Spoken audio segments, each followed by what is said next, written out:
मैं एक primitive society में एक छोटे से पेड़ के रूप में रीइंकार्नेट हुआ और हर दिन मुझे चिड़ियों के क्लोज रेंज अटैक्स झेलने पड़ते थे। लेकिन ऐसे ही हजारों साल बीत गए। इन हजारों सालों में मैं एक छोटे से पौधे से एक विशाल पेड़ बन गया था। मुझे लगा था कि मेरी जिंदगी पहले की तरह ही बोरिंग रहेगी, जब तक कि एक दिन मैंने एक प्रिमिटिव आदमी की जान नहीं बचाई। मैंने उस आदमी को बचाया था। 3 महीने और बीत गए और उस दिन अचानक एक आवाज से मेरी नींद खुली। मैंने देखा कि मेरे तने के नीचे जानवरों की खाल पहने हुए कई सारे आदमी और औरतें खड़े थे। मैं सोच ही रहा था कि ये लोग कहाँ से आए हैं। तभी मैंने उस आदमी को बाहर आते हुए देखा जिसकी मैंने जान बचाई थी। वो आदमी मेरे सामने आया और घुटनों के बल बैठ गया। उसने मुझ प्राचीन पेड़ को देखा और अपने मुंह से कुछ अजीब सी भाषा में बड़बड़ाने लगा। बोलते बोलते वो मेरे सामने सिर झुकाकर सजदा करने लगा और उसके पीछे खड़े लोग भी उसकी नकल करते हुए सिर झुकाने लगे। कुछ देर बाद उस आदमी ने बोलना बंद कर दिया, लेकिन वो अपने पीछे मौजूद लोगों के साथ जमीन पर घुटने टेके रहा और बहुत देर तक नहीं उठा। शुरुआत में मैं थोड़ा कंफ्यूज था, लेकिन कुछ देर बाद मुझे समझ में आ गया और मैंने अपने पत्तों को कंट्रोल करके सरसराहट की आवाज निकाली। जब उन्होंने ये आवाज सुनी तो वे जमीन से खड़े हो गए और खुशी से जोर जोर से चिल्लाने लगे। हालांकि मैं उनकी भाषा नहीं समझ पा रहा था, लेकिन इस खुशी भरे माहौल ने मुझे भी खुश कर दिया था। इसके बाद उस ग्रुप ने मेरे तने के पास अपना कैंप लगा लिया और वहीं रहने लगे। मैंने अपने तने के आसपास रहने वाले इन लोगों को ऑब्जर्व करना शुरू कर दिया। ऐसा लग रहा था कि वो आदमी जिसे मैंने बचाया था वही इस ग्रुप का लीडर था। वो अक्सर कुछ आदमियों को साथ लेकर शिकार पर जाता था और जब भी वे शिकार करके ट्राइब में लौटते, वो आदमी शिकार का दिल निकाल कर मेरे तने के सामने रख देता था। पहले तो मुझे समझ नहीं आया कि वो क्या कर रहा है, लेकिन बाद में मैं समझ गया कि शायद ये कोई सैक्रिफाइस की रस्म थी और शिकार का दिल एक ऑफरिंग था। शायद इन प्रिमिटिव लोगों के मन में शिकार का दिल सबसे कीमती चीज होती थी, इसीलिए वे इसे मुझ प्राचीन पेड़ को बलि चढ़ाते थे। सैक्रिफाइस के बाद भी वे दिल को वापस नहीं ले जाते थे और उसे पेड़ की जड़ों के पास ही छोड़ देते थे। मेरा तना बहुत स्पेशल था, कोई भी कीड़ा मकोड़ा इसके पास नहीं आता था, इसलिए समय के साथ वे दिल सूख जाते थे। मुझे ये सूखे हुए दिल देखने में कुछ खास अच्छे नहीं लगते थे, इसलिए मैंने अपनी जड़ों को ऊपर की तरफ बढ़ने के लिए कंट्रोल किया और आखिरकार वे जमीन के बाहर आ गई। अब मैं इन जड़ों को कंट्रोल करके उन सूखे हुए दिलों को मिट्टी के अंदर खींच सकता था। जब उन प्रिमिटिव लोगों ने देखा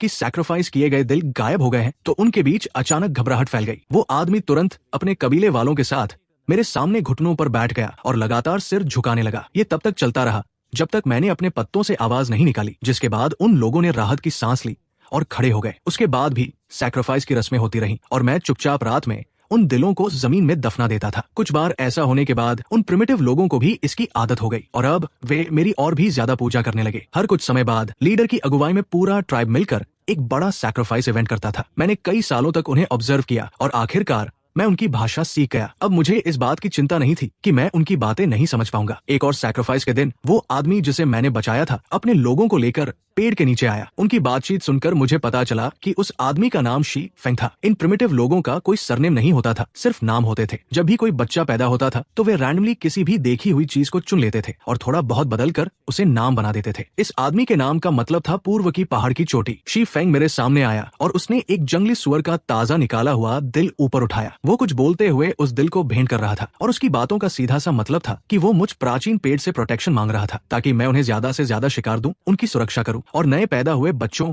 और कमजोर बुजुर्गों को सुरक्षित रखूं। ये सब सुनकर मैं हैरान रह गया। ये लोग सच में सारी जिम्मेदारियां मुझ पर ही डाल रहे थे। मुझे तो खुद नहीं पता था कि मेरे अंदर इतनी सारी पावर्स है, लेकिन हाँ, उनकी कुछ प्रार्थनाएं मैं पूरी कर सकता था, जैसे कि उन्हें बीमारियों से बचाना, क्योंकि मेरे पास पहले से ही कीड़ों को दूर भगाने की एबिलिटी थी। इसलिए मेरे नीचे रहने वाले ये लोग सच में बहुत कम बीमार पड़ते थे। देखते ही देखते 10 साल बीत गए और मेरे पेड़ के नीचे रहने वाला ट्राइब धीरे धीरे बड़ा होने लगा। शुरुआत में सिर्फ 30 लोग थे और अब वे बढ़कर लगभग 50 लोग हो गए थे। एक दिन शिकार पर गए हुए लोग अचानक जल्दी वापस आ गए, लेकिन वे अपने साथ कोई शिकार नहीं लाए थे, बल्कि शी फेंग को लाए थे। वो अब बूढ़ा हो चुका था और एक चीते के साथ हुई लड़ाई में उसने अपनी जान गंवा दी थी। ट्राइब के लोगों ने उसकी बॉडी को मेरे तने से थोड़ी दूर दफना दिया। शी फेंग के जाने के बाद ट्राइब का लीडर एक ज्यादा ताकतवर आदमी बन गया जिसका नाम हे म्यू था। हालांकि लीडर बदल गया था, लेकिन मेरी पूजा में कोई कमी नहीं आई, बल्कि अब ये और भी ज्यादा होने लगी थी। एक दिन सैक्रिफाइस के बाद मुझे अचानक लगा कि मेरे शरीर के अंदर कुछ एक्स्ट्रा आ गया है। ये कोई कीड़ा नहीं था जो मेरे तने में घुस गया हो, बल्कि एक नई तरह की पावर थी जिसे मैं कंट्रोल कर सकता था। ये पावर अभी बहुत कमजोर थी। मैं इसे कंट्रोल तो कर सकता था, लेकिन मुझे नहीं पता था कि इसका इस्तेमाल किस लिए किया जाए। मैंने कुछ देर तक इस पर रिसर्च किया, लेकिन कोई फायदा नहीं हुआ। अगली सैक्रिफाइस के बाद मैंने देखा कि वो पावर थोड़ी और बढ़ गई है। क्या ये फेथ की पावर थी? मेरे दिमाग में ये बात आई। ये पावर सैक्रिफाइस के बाद मजबूत हो रही थी, तो शायद ये सच में वही पावर थी। मैंने अपनी रिसर्च जारी रखी और फिर मैं पूरी तरह से श्योर हो गया कि ये पावर फेथ से ही बनी है। बस मुझे नहीं पता था कि इस पावर का क्या करना है, क्योंकि मुझे सिखाने वाला कोई नहीं था और मुझे खुद ही सब कुछ फिगर आउट करना था। मैंने इस पावर को अपनी शाखाओं में डालकर देखने की कोशिश की कि इससे क्या होता है। जैसे ही पावर अंदर गई मुझे निराशा हुई क्योंकि कुछ भी नहीं हुआ। मेरे अंदर पावर भी बहुत ज्यादा नहीं थी, इसलिए वो जल्दी ही खत्म हो गई और मैंने फिलहाल कोशिश करना छोड़ दिया। कुछ समय बाद मेरे शरीर की पावर फिर से बढ़ गई, तो मैंने एक और बार ट्राई किया और इस बार मैंने पिछली बार से ज्यादा पावर डाली। धीरे धीरे मुझे कुछ बदलाव दिखाई देने लगे। जिस शाखा में मैंने पावर डाली थी वो बाकी शाखाओं से थोड़ी अलग हो गई थी। उस शाखा के सिरे पर एक छोटा सा नोकीला हिस्सा निकल आया था। मुझे पक्का यकीन था कि ये कोई नॉर्मल कली नहीं थी। जैसे जैसे वो नोकीला हिस्सा बड़ा होने लगा मुझे आखिरकार समझ आ गया कि वो क्या था। वो एक फूल की कली थी जो खिलने वाली थी। मैं हैरान रह गया। मैं इस पेड़ के रूप में पिछले कई सौ सालों से था, लेकिन मुझ पर कभी कोई फूल नहीं खिला था। मुझे लगा था कि मैं कभी फूल नहीं दे सकता, लेकिन अब ऐसा नहीं लग रहा था। मुझे इसमें इंटरेस्ट आने लगा और मैंने अपनी सारी फेथ की पावर को उस फूल की कली में डाल दिया। मैं देखना चाहता था कि ये कैसा फूल बनेगा और क्या फूल खिलने के बाद इसमें कोई फल भी आएगा। वो कली धीरे धीरे बड़ी होने लगी। मैंने उसे पत्तों के बीच छुपा दिया था ताकि नीचे से देखने पर वो किसी को दिखाई न दे। और चूंकि वे प्रिमिटिव लोग कभी मेरे ऊपर नहीं चढ़ते थे, तो मुझे इसके पकड़े जाने का कोई डर नहीं था। एक साल बीत गया और इस पूरे समय मेरा सारा फोकस उसी फूल पर था। पूरे एक साल तक उसे पावर से सींचने के बाद मुझे लगा कि वो अब खिलने वाला है और एक हल्की सी आवाज के साथ फूल आखिरकार खिल गया। वो एक साफ सफेद फूल था जिसमें 5 पंखुड़ियां बीच के हिस्से के चारों ओर खिली हुई थी। फूल बहुत बड़ा नहीं था, बस एक अडल्ट इंसान की हथेली के बराबर था। इसके बिल्कुल सेंटर में एक हरे रंग का एम्ब्रियो था। मुझे लगा कि ये फूल सेल्फ पॉलिनेटिंग वैरायटी का होगा। फूल के खिलते ही एक बहुत ही गहरी खुशबू चारों तरफ फैल गई। पेड़ के नीचे बसा पूरा ट्राइब उस फूल की खुशबू से घिर गया था। सारे प्रिमिटिव लोग दौड़कर बाहर आ गए और कंफ्यूज होकर चारों तरफ देखने लगे। साफ तौर पर उन्हें नहीं पता था कि क्या हो रहा है। हे म्यू भी बाहर भाग कर आया। एक लीडर होने के नाते शुरुआत में वो भी थोड़ा कंफ्यूज था, लेकिन अचानक उसने मुझ विशाल पेड़ की तरफ देखा। अगर आसपास कोई ऐसी चीज थी जो इतनी अच्छी खुशबू दे सकती थी, तो वो सिर्फ ये प्राचीन पेड़ ही हो सकता था जो उनके ट्राइब की रक्षा कर रहा था। हे म्यू ने तुरंत अपने सभी लोगों को बुलाया और पूरे ट्राइब को लेकर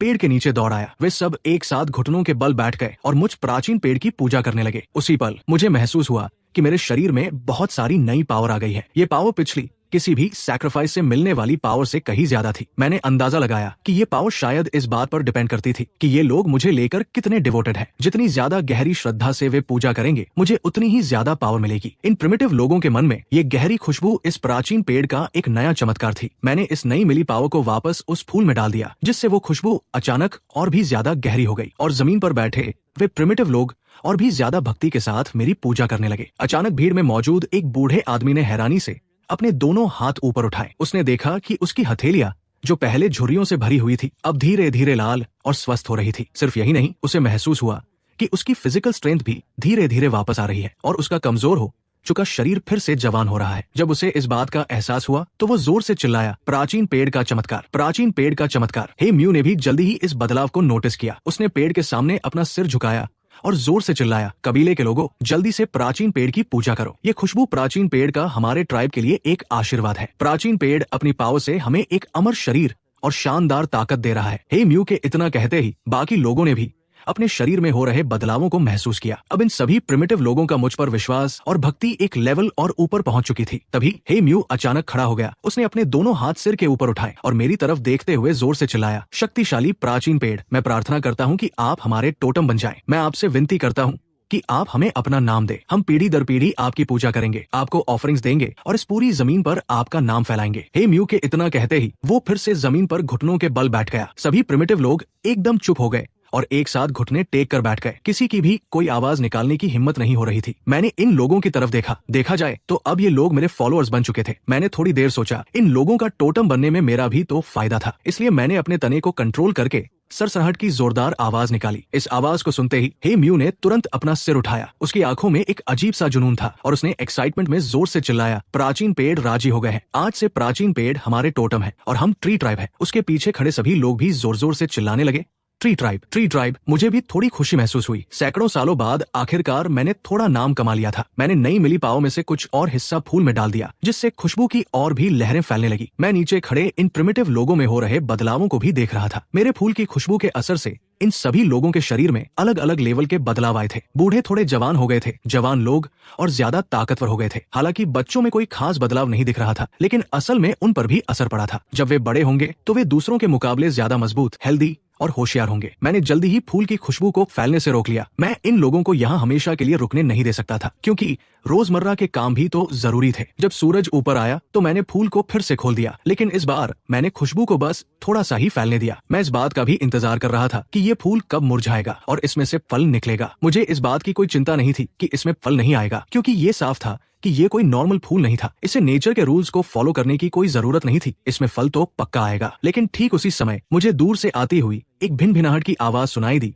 जो धीरे धीरे करीब आ रही थी। वो आवाज किसी उड़ते हुए मच्छर जैसी लग रही थी, जिससे मुझे काफी चिड़चिड़ाहट होने लगी। मैंने अनकॉन्शियसली आवाज की दिशा में अपने हाथ हिलाकर उसे भगाने की कोशिश की। मैं भूल गया था कि अब मेरे हाथ नहीं है, लेकिन मेरे हिलाने के रिएक्शन से मेरी एक शाखा हवा में लहरा गई। मुझे लगा जैसे मैंने किसी चीज को थप्पड़ मार दिया है। क्या ये सच में मच्छर था? लेकिन मुझे याद था कि मेरा शरीर तो कीड़ों को दूर भगा सकता था। फिर ये मच्छर मुझसे दूर जाने के बजाय मेरे इतने करीब कैसे आ गया? मैंने अपना सारा ध्यान उस दिशा में लगाया जहां मेरी शाखा टकराई थी। पहले तो मुझे कुछ नहीं दिखा, लेकिन जल्दी ही मैंने देखा कि एक पीली मधुमक्खी जमीन से लड़खड़ाते हुए उड़ी और फिर से डगमगाते हुए मेरी तरफ आने लगी। इस बार मैंने उसे थप्पड़ मारकर नहीं भगाया, बल्कि उसे धीरे धीरे अपने पास आते हुए देखा। वो मेरे पत्तों के बीच घुस गई और मेरे शरीर पर खिले उस फूल की तरफ उड़ने लगी। मुझे अचानक समझ आ गया कि ये मधुमक्खी मेरे खिले हुए फूल से अट्रैक्ट होकर यहाँ आई थी। मधुमक्खी सीधे फूल के पास जा बैठी और धीरे धीरे उसकी तरफ रेंगने लगी। उसकी हरकतों से ऐसा लग रहा था कि वो फूल का रस चूसने का प्लान बना रही थी। बिल्कुल नहीं। मैंने अपनी एक शाखा को कंट्रोल किया और धपाक से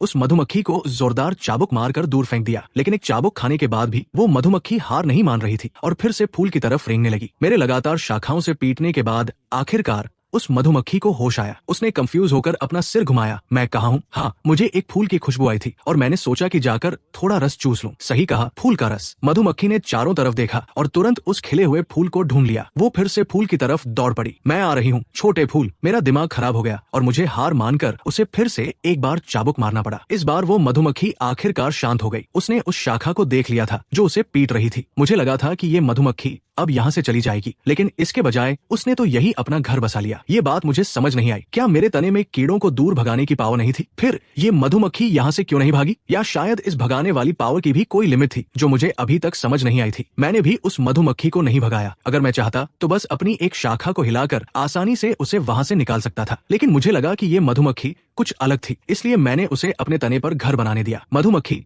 हर दिन बाहर उड़कर जाती थी और मेरा अंदाजा था कि वो खाने की तलाश में जाती होगी और रात को वापस आ जाती थी। हालांकि उसने मेरे तने पर अपना घर बना लिया था, लेकिन उसकी नजर अभी भी मेरे खिले हुए फूल पर ही थी। वो अलग अलग समय पर फूल के करीब आने की कोशिश करती थी, लेकिन हर बार मैं उसे पकड़ लेता था और अपनी शाखा से उसे पीटता था। कुछ समय बाद तो मुझे लगने लगा था कि कहीं इस मधुमक्खी को मार खाने का ही शौक तो नहीं है। एक महीना और बीत गया और मेरा खिला हुआ फूल आखिरकार मुरझा गया। उसकी 5 सफेद पंखुड़ियां नीचे गिर गई, लेकिन मैंने उन्हें अपनी शाखाओं से लपेट कर रख लिया। पंखुड़ियों के गिरने के बाद वहां सिर्फ एक हरे रंग का फल बचा था। हालांकि ये फल अभी अभी फूल से बाहर आया था, फिर भी इसका साइज एक आधी मुट्ठी के बराबर था। इस बात ने मुझे काफी एक्साइटेड कर दिया था। मुझे नहीं पता था कि पकने के बाद ये फल कैसा दिखेगा और इसमें किस तरह की पावर्स होंगी। आखिर इस फूल ने प्रिमिटिव लोगों के शरीर को ताकतवर बना दिया था, तो इससे निकलने वाला फल भी कोई कमजोर चीज तो नहीं होगा। वो मधुमक्खी अभी भी मेरे ऊपर ही रह रही थी। फूल के मुरझाने के बाद भी वो कभी कभी मेरे तने के चारों ओर ऐसे चक्कर लगाती थी मानो अपने इलाके में गश्त लगा रही हो। मैंने भी उसे कुछ नहीं कहा। एक दिन ट्री ट्राइब में अचानक एक जबरदस्त बहस छिड़ गई। लोगों के 2 गुट एक दूसरे के आमने सामने खड़े थे और दोनों ही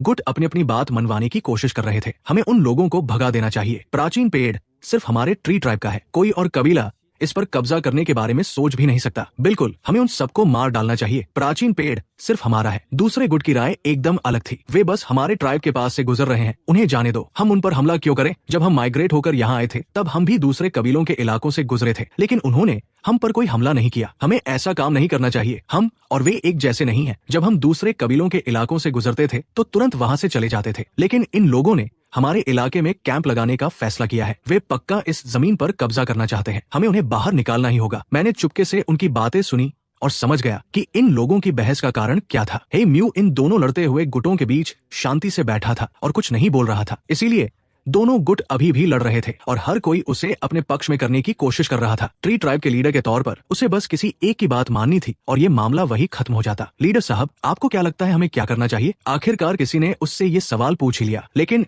हे म्यू के दिमाग में कुछ और ही चल रहा था। हालांकि वो अपना मन पक्का नहीं कर पा रहा था। हे म्यू ने अपना हाथ हिलाते हुए कहा, ये बात हमारे ट्री ट्राइब के लिए बहुत जरूरी है और प्राचीन पेड़ के लिए भी। मैं इस सवाल का जवाब प्राचीन पेड़ से पूछूंगा। ये सुनकर कि हे म्यू प्राचीन पेड़ से जवाब मांगेगा, दोनों पक्ष तुरंत शांत हो गए। सही बात थी, जब वे खुद कोई फैसला नहीं ले पा रहे थे तो सीधे प्राचीन पेड़ से ही क्यों न पूछा जाए। बाहर चुपके से सब सुन रहे। मेरे तो होश ही उड़ गए। अरे भाई, अचानक से ये सारा मामला मेरे सिर पर कैसे आ गया? लेकिन सबसे बड़ी प्रॉब्लम तो ये थी कि अगर वे मुझसे पूछते भी तो मैं जवाब कैसे देता? मैं इन लोगों की बातें समझ तो सकता था, लेकिन मैं बोल नहीं सकता था। अगर इन लोगों के पास अपनी कोई रिटन लैंग्वेज होती तो मैं अपनी शाखाओं को कंट्रोल करके लिखकर उनके सवालों के जवाब दे सकता था। लेकिन मुश्किल ये थी कि इन प्रिमिटिव लोगों के पास कोई लैंग्वेज ही नहीं थी। ऐसा नहीं था कि उन्हें पढ़ना लिखना नहीं आता था, बल्कि उन्होंने अभी तक कोई लैंग्वेज बनाई ही नहीं थी। मैं सोच रहा था कि काश मैं बोल पाता। इंसान और जानवर दोनों ही वाइब्रेशन के जरिए आवाज निकालते हैं। मुझे अचानक से एक आइडिया आया। हाँ, वाइब्रेशन। हालांकि मैं एक पेड़ हूँ, लेकिन मैं वाइब्रेट तो कर ही सकता हूँ और वाइब्रेशन से आवाज तो निकाली ही जा सकती है। मैं खुश हो ही रहा था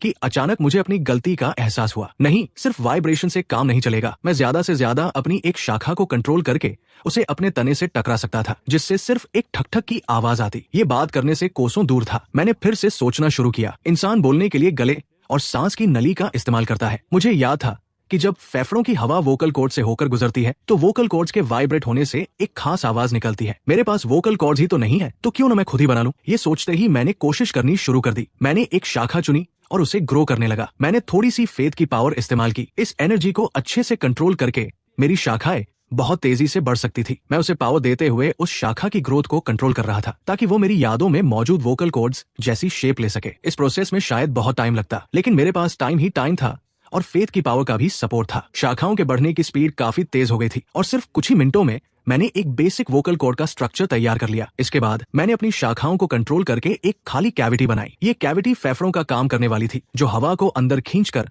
उसे कॉम्प्रेस कर सके। इन सबको बनाने के बाद मैंने इसे टेस्ट करना शुरू किया। जब हवा वोकल कॉर्ड से होकर गुजरी तो बस एक अजीब सी पुफ पुफ की आवाज आई। साफ था कि वोकल कॉर्ड्स में अभी जरूरी फ्लेक्सिबिलिटी नहीं थी। मैंने बार बार एक्सपेरिमेंट करना शुरू किया। मैंने शाखाओं की ग्रोथ को लगातार कंट्रोल किया ताकि एक सही और फ्लेक्सिबल वोकल कॉर्ड बन सके। अगर मैं कोई नॉर्मल पेड़ होता तो मैं इसमें कभी कामयाब नहीं हो पाता, लेकिन मैं कोई नॉर्मल पेड़ नहीं था। मैं एक ऐसा पेड़ था जिसकी लोग पूजा करते थे। आखिर में दर्जनों बार फेल होने के बाद मैं किसी तरह एक ऐसा स्ट्रक्चर बनाने में कामयाब हो गया जो आवाज निकाल सकता था। ये बिल्कुल वोकल कॉर्ड्स जैसा नहीं लग रहा था, बल्कि किसी तरह के म्यूजिकल इंस्ट्रूमेंट जैसा लग रहा था। एक सिलेंडर के ऊपर एक ओपनिंग थी और एक पतले लेकिन मजबूत पत्ते जैसा स्ट्रक्चर वाइब्रेशन पैदा करने का काम कर रहा था। जब हवा इसमें से गुजरती तो ये आवाज निकाल सकता था, लेकिन एक रिदम के साथ आवाज निकालना अभी भी थोड़ा मुश्किल था। मुझे प्रैक्टिस के लिए थोड़ा और समय चाहिए था। मैं ये सारे एक्सपेरिमेंट एक बंद जगह के अंदर कर रहा था, क्योंकि मैं नहीं चाहता था कि बाहर बैठे प्रिमिटिव लोग ये सब सुने। ठीक उसी समय हे म्यू मेरे सामने आया और बोला, शक्तिशाली प्राचीन पेड़, आपको क्या लगता है मुझे क्या करना चाहिए? मैं अपने कबीले वालों के प्लान से सहमत नहीं हूँ। मैंने आपके सामने कसम खाई थी कि मैं इस पूरी जमीन पर आपका नाम फैलाऊंगा। मैं चाहता हूँ कि इस छोटे से कबीले को अपने ट्री ट्राइब में शामिल कर लूं, ताकि वे भी आपके लोग बन सके, आपकी पूजा कर सके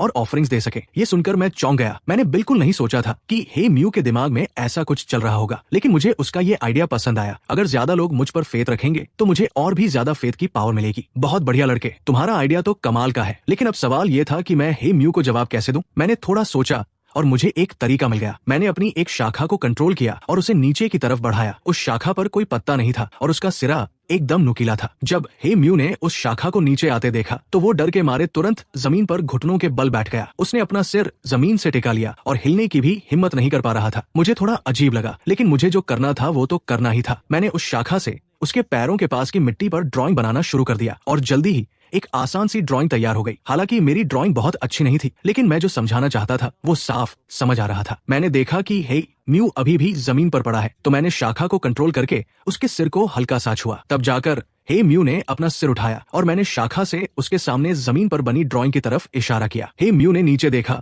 और तुरंत समझ गया। उसने वो एब्स्ट्रैक्ट सी ड्राइंग देखी जिसमें एक बड़ा पेड़ बना हुआ था, जो जाहिर तौर पर मैं था, और उस बड़े पेड़ के नीचे छोटे छोटे लोगों का एक ग्रुप उस पेड़ के सामने झुककर पूजा कर रहा था। हे म्यू एक ही बार में ड्राइंग का मतलब समझ गया। उसने फिर से मेरे सामने अपना सिर झुकाया। प्राचीन पेड़, मैं समझ गया मुझे क्या करना है। मैं उस छोटे कबीले को वापस लाऊंगा और उनसे भी आपकी पूजा करवाऊंगा। हे म्यू की बात सुनकर मैंने संतुष्टि से अपने पत्ते हिला दिए। हे म्यू को अपना जवाब मिल चुका था और वो तुरंत अपने घर लौट गया। उसने जल्दी से अपने सभी कबीले वालों को बुलाया और उन्हें प्राचीन पेड़ का दिया हुआ जवाब बताया। शुरुआत में कुछ लोग हे म्यू की बात से सहमत नहीं थे, लेकिन जब उन्होंने सुना कि प्राचीन पेड़ भी यही चाहते हैं तो उन्होंने तुरंत अपना मन बदल लिया। मैंने हे म्यू को अपने लोगों के साथ कबीले से बाहर जाते हुए देखा। पक्का वे उस नए आए हुए कबीले को ढूंढने जा रहे थे। बस ये नहीं पता था कि उनका ये सफर बिना किसी रुकावट के पूरा होगा या नहीं। हे म्यू चाहता था कि दूसरे लोग भी मुझ विशाल पेड़ में अपना फेथ रखें, लेकिन दूसरे लोग बस एक बार कहने पर तो मान नहीं जाएंगे। इस बीच शायद उनके बीच लड़ाई भी हो सकती थी, लेकिन मेरा ध्यान इन सब बातों पर नहीं था। मेरी सारी एनर्जी तो बस वो आवाज निकालने वाला ऑर्गन बनाने पर लगी हुई थी। बार बार कोशिश करने के बाद मैंने कई अलग अलग तरह के साउंड प्रोड्यूसिंग स्ट्रक्चर्स बना लिए। कुछ मेरी पिछली जिंदगी के म्यूजिकल इंस्ट्रूमेंट्स जैसे थे, जैसे बांसुरी वगैरह। हालांकि वे आवाज तो निकाल सकते थे, लेकिन बातचीत करने के लिए सही नहीं थे। कुछ कीड़ों के साउंड ऑर्गन्स जैसे थे। ये आइडिया मुझे अपने ऊपर रहने वाली उस मधुमक्खी को देखकर मिला था। इनसे भी आवाज निकल सकती थी, लेकिन ये भी इंसानों के साथ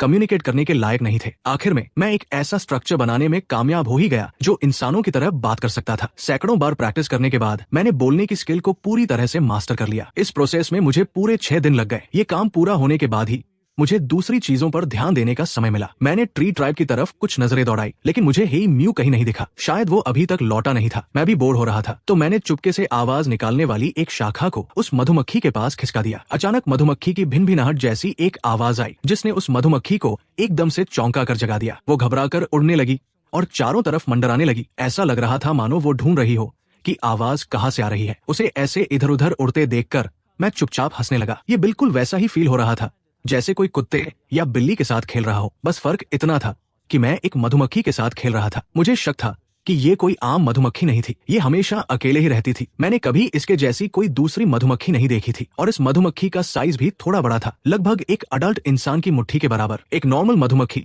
तो पक्का इतनी बड़ी नहीं हो सकती। अच्छी बात यह थी कि मुझ प्राचीन पेड़ का साइज इतना बड़ा था कि ये पेड़ के अंदर आराम से छिप सकती थी और इसे ढूंढना मुश्किल था। इसके अलावा मैं भी इसे उन प्रिमिटिव लोगों के सामने आने से रोक लेता था, इसलिए ट्री ट्राइब के किसी भी इंसान ने इसे कभी नहीं देखा। 2 दिन और बीत गए और हे म्यू अपने लोगों को लेकर वापस आ गया, लेकिन वो सिर्फ अपने कबीले वालों को ही वापस लाया था। उसके साथ कोई और नहीं था। मैं समझ गया कि वो पक्का हार कर आया है, लेकिन क्या वो कबीला बहुत छोटा नहीं था जो हे म्यू को टक्कर दे सके? मुझे पूरा यकीन था कि मेरी दी हुई पावर से ट्री ट्राइब के लोगों की स्ट्रेंथ नॉर्मल प्रिमिटिव लोगों से बहुत ज्यादा हो गई थी। इसके बावजूद हे म्यू कामयाब नहीं हो सका। इस बात ने मेरे मन में ये जानने की क्यूरियोसिटी पैदा कर दी कि आखिर वो कबीला कैसा था। जल्दी ही हे म्यू उस कबीले की पूरी इन्फॉर्मेशन लेकर मेरे पास आया। प्राचीन पेड़, मुझ में ही कमी थी। मैं उस छोटे कबीले को वापस नहीं ला सका। मैंने अचानक बोलना शुरू किया, कोई बात नहीं, मुझे उस कबीले के बारे में पूरी डिटेल बताओ। हे म्यू का चेहरा डर के मारे पीला पड़ गया। उसने इधर उधर देखा, लेकिन उसे समझ नहीं आया कि कौन बात कर रहा है। ढूंढने की जरूरत नहीं है, मैं तुम्हारे सामने ही हूँ। मैं ही वो प्राचीन पेड़ हूँ। हे म्यू शॉक रह गया। उसकी आंखें फटी की फटी रह गई और फिर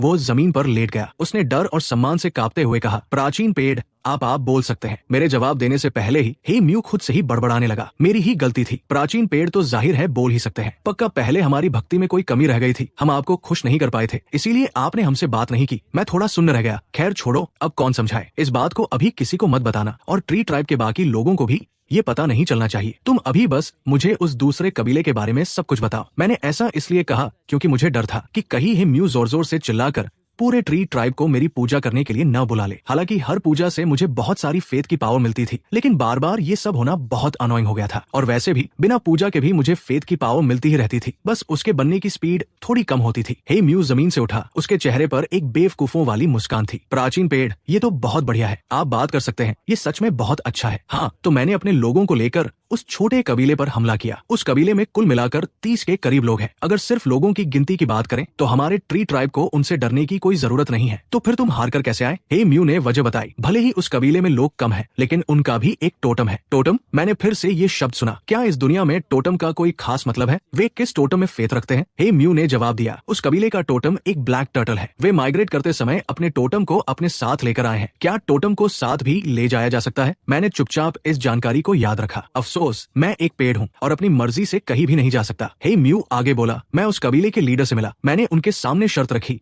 कि वे आपको यानी प्राचीन पेड़ को ऑफरिंग्स दे। लेकिन उस लीडर ने जवाब दिया कि वे सिर्फ अपने टोटम की ही पूजा करेंगे। फिर वो मुझे अपने टोटम से मिलाने ले गया, जो कि एक काले रंग का कछुआ था, करीब मेरे हाथ जितना बड़ा। हे म्यू ने अपने हाथों से इशारा करते हुए बताया। तो मैंने उनके सामने एक और शर्त रखी, अगर वे आपको अपना प्राचीन पेड़ मानकर ऑफरिंग्स नहीं देंगे तो उन्हें ये जमीन छोड़कर जाना होगा। मैंने चुपचाप अपना सिर हिलाया और हे म्यू की बात सुनता रहा। लेकिन उस लीडर ने कहा कि ये जमीन बहुत उपजाऊ है और वे इसे इतनी आसानी से नहीं छोड़ेंगे। वे इस जमीन पर हक के लिए जंग लड़ने को तैयार थे। मैंने तुरंत हाँ कर दी और कहा कि हम अभी लड़ेंगे। मैंने अंदाजा लगाया कि ये लड़ाई पक्का हे म्यू और उसके लोग हार गए होंगे, वरना वे खाली हाथ वापस नहीं लौटते। लेकिन हे म्यू का जवाब मेरे अंदाजे से थोड़ा अलग था। हम ट्री ट्राइब वालों को आपके आशीर्वाद से ताकतवर शरीर मिला है, लेकिन ब्लैक टर्टल ट्राइब के लोगों को भी उस काले कछुए का आशीर्वाद मिला है, जिसने उन्हें शानदार डिफेंस दिया है। मैंने उनके लीडर आओ शान के साथ लड़ाई की, लेकिन मैं किसी भी तरह से उसका डिफेंस नहीं तोड़ पाया। हालांकि आओ शान भी मुझे नहीं हरा सका। इसलिए मैंने पहले कबीले लौटने और आपसे मदद मांगने का फैसला किया। प्राचीन पेड़ हे म्यू अपनी बात खत्म करके मेरी तरफ उम्मीद भरी नजरों से देखने लगा। साफ लग रहा था कि वो चाहता था कि मैं उसे और पावर दूं। इस बात ने मुझे थोड़ी मुश्किल में डाल दिया। सच कहूं तो मैंने कभी इस बात पर रिसर्च नहीं की थी कि पावर कैसे दी जाती है और मैं उसे किस तरह की पावर देता। मेरे अंदर सिर्फ फेथ की पावर थी, लेकिन मैंने इसका इस्तेमाल सिर्फ एक फूल उगाने और अपनी शाखाओं को बढ़ाने के लिए किया था। उस फूल से अभी अभी एक फल निकला था और वो फल भी अभी पका नहीं था। फूल के बारे में सोचते ही मुझे अचानक एक चीज याद आई। पिछली बार जब वो फूल मुरझा गया था तो मैंने उसकी 5 पंखुड़ियां संभाल कर रख ली थी। मैंने तुरंत जाकर उन 5 पंखुड़ियों को चेक किया। फूल को मुरझाए हुए कई महीने बीत चुके थे, लेकिन जब मैंने देखा तो वे 5 पंखुड़ियां अभी भी एकदम ताजी लग रही थी। शायद ये चीज कुछ काम आ जाए। मैंने एक शाखा से एक पंखुड़ी को लपेटा और उसे हे म्यू के सामने ले गया। इस पंखुड़ी को खा लो। मैंने उससे कोशिश करके देखो जैसी फालतू बातें नहीं कही। आखिर मैं एक प्राचीन पेड़ था। अगर मैं ऐसी बातें कहता तो क्या ये मेरे स्टेटस के खिलाफ नहीं होता? मुझे बिल्कुल भी ऐसे लफ्ज नहीं बोलने थे जिनमें कॉन्फिडेंस की कमी हो। मेरी बात सुनकर हे म्यू की सांसें तेज हो गई। उसने बहुत ही सावधानी से उस पंखुड़ी को लिया और बिना एक पल सोचे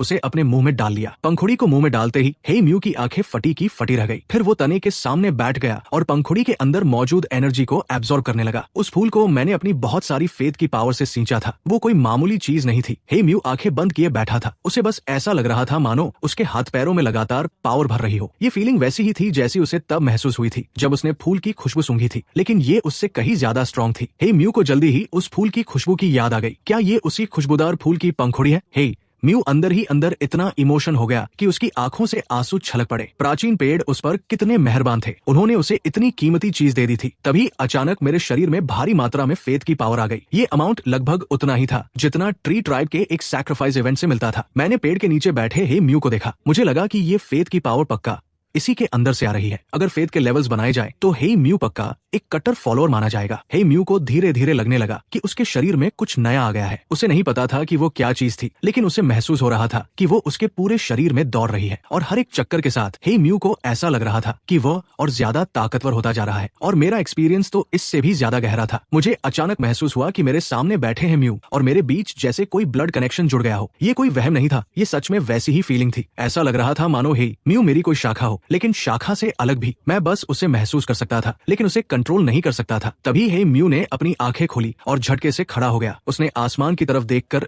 इतनी जोर से दहाड़ मारी कि मैं डर के मारे कांप उठा और मेरे पूरे पेड़ के पत्तों से सरसराहट की आवाज आने लगी। उसके बाद मैंने देखा कि हे म्यू के शरीर के चारों ओर एक हल्के हरे रंग की धुंध छा गई थी। उस धुंध ने उसके पूरे शरीर को घेर लिया था और धीरे धीरे उसके शरीर पर एक बड़े पेड़ का रूप ले रही थी। ये पेड़ मेरे विशाल शरीर से काफी मिलता जुलता था। दहाड़ने के बाद हे म्यू ने खुद भी अपने शरीर में आए इस बदलाव को नोटिस किया। तभी ट्री ट्राइब के सभी लोग उसकी आवाज सुनकर बाहर दौड़ आए। वे लकड़ी के डंडों और पत्थर के भालों जैसे हथियारों के साथ प्राचीन पेड़ के पास दौड़े चले आए और वहां आकर उन्होंने हे म्यू को देखा, जिसके शरीर से हरी रोशनी निकल रही थी। लीडर, ये आपको क्या हो गया है? हे म्यू ने अपनी मुट्ठियां भींची। उसे बस अपने अंदर पावर का समंदर महसूस हो रहा था। हे म्यू जोर जोर से हंसने लगा, फिर अपनी हंसी रोककर मेरे सामने घुटनों के बल बैठ गया। मुझे ये शक्ति देने के लिए आपका बहुत बहुत धन्यवाद प्राचीन पेड़। मैं ब्लैक टर्टल ट्राइब को पक्का हरा कर उन्हें यहाँ वापस लाऊंगा। तब जाकर लोगों को समझ में आया कि ये सब मेरी वजह से हुआ है। ट्री ट्राइब के सभी लोग प्राचीन पेड़ की तरफ मुड़े, लेकिन मैं अब उन्हें कोई और पंखुड़ी देने वाला नहीं था। मेरे पास सिर्फ 4 ही पंखुड़ियां बची थी। जहां तक बात फिर से फूल उगाने की थी, तो मेरा अभी ऐसा कोई इरादा नहीं था। सच कहूँ तो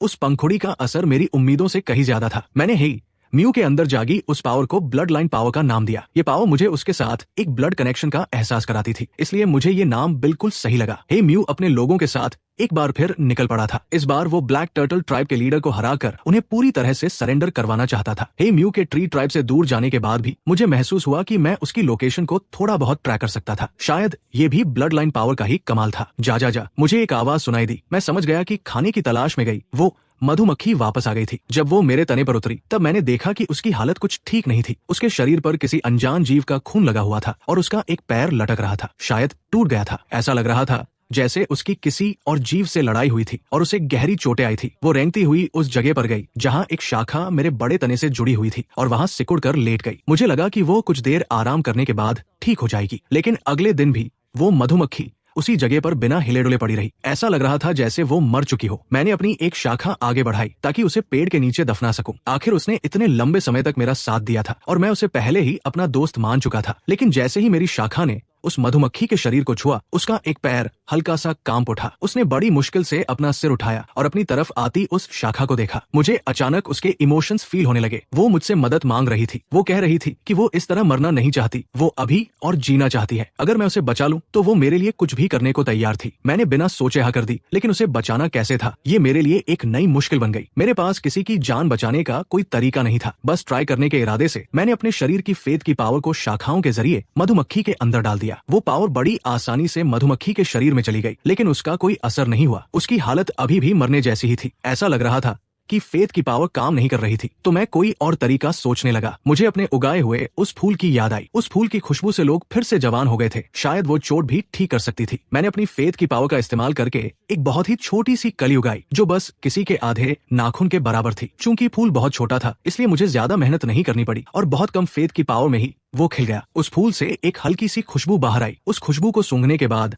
मधुमक्खी की हालत में थोड़ी सी रिकवरी देखी, लेकिन उसके शरीर के घाव अभी भी वैसे ही थे। बस वो थोड़ी एक्टिव हो गई थी। इसका कोई खास असर नहीं हुआ था। मैंने फेथ की पावर को उस छोटे फूल में डालना जारी रखा और फूल के बीचों बीच नेक्टर की एक बूंद बना ली। फिर मैंने वो बूंद मधुमक्खी के मुंह में डाल दी। जैसे ही उसने नेक्टर निगला, उसके शरीर से धीरे धीरे हरे रंग की धुंध निकलने लगी। इसे देखकर मुझे हे म्यू की याद आ गई, जिसके शरीर से भी वैसी ही धुंध निकली थी। क्या ये दोनों चीजें एक ही थी? जल्दी ही मुझे उस धुंध का असर दिखने लगा। वो मधुमक्खी के घावों को धीरे धीरे भर रही थी। ये देखकर मैंने चैन की सांस ली। इसका मतलब था कि मेरा तरीका एकदम सही था। उस धुंध की मदद से मधुमक्खी की चोटें धीरे धीरे ठीक हो गई और वो आखिरकार फिर से अपने पैरों पर खड़ी हो गई। फिर उसने अपने पंखों को हल्का सा फड़फड़ाने की कोशिश की और दोबारा आसमान में उड़ने लगी। ऐसा लग रहा था कि वो पूरी तरह ठीक हो गई है। मैं अपनी पावर पर प्राउड फील करने से खुद को रोक नहीं पाया। साफ था कि फेथ की पावर से उगाए गए मेरे फूल में बहुत ही तगड़ी हीलिंग प्रॉपर्टीज थी। मैं फिर से सोचने लगा कि क्या इसका इस्तेमाल करने का कोई और आसान तरीका हो सकता है। अगर मुझे हर बार एक फूल उगाना पड़ा तो ये थोड़ा मुश्किल काम होगा। मुझे तुरंत अपनी शाखाओं का ख्याल आया। क्या मैं सीधे फेथ की पावर का इस्तेमाल करके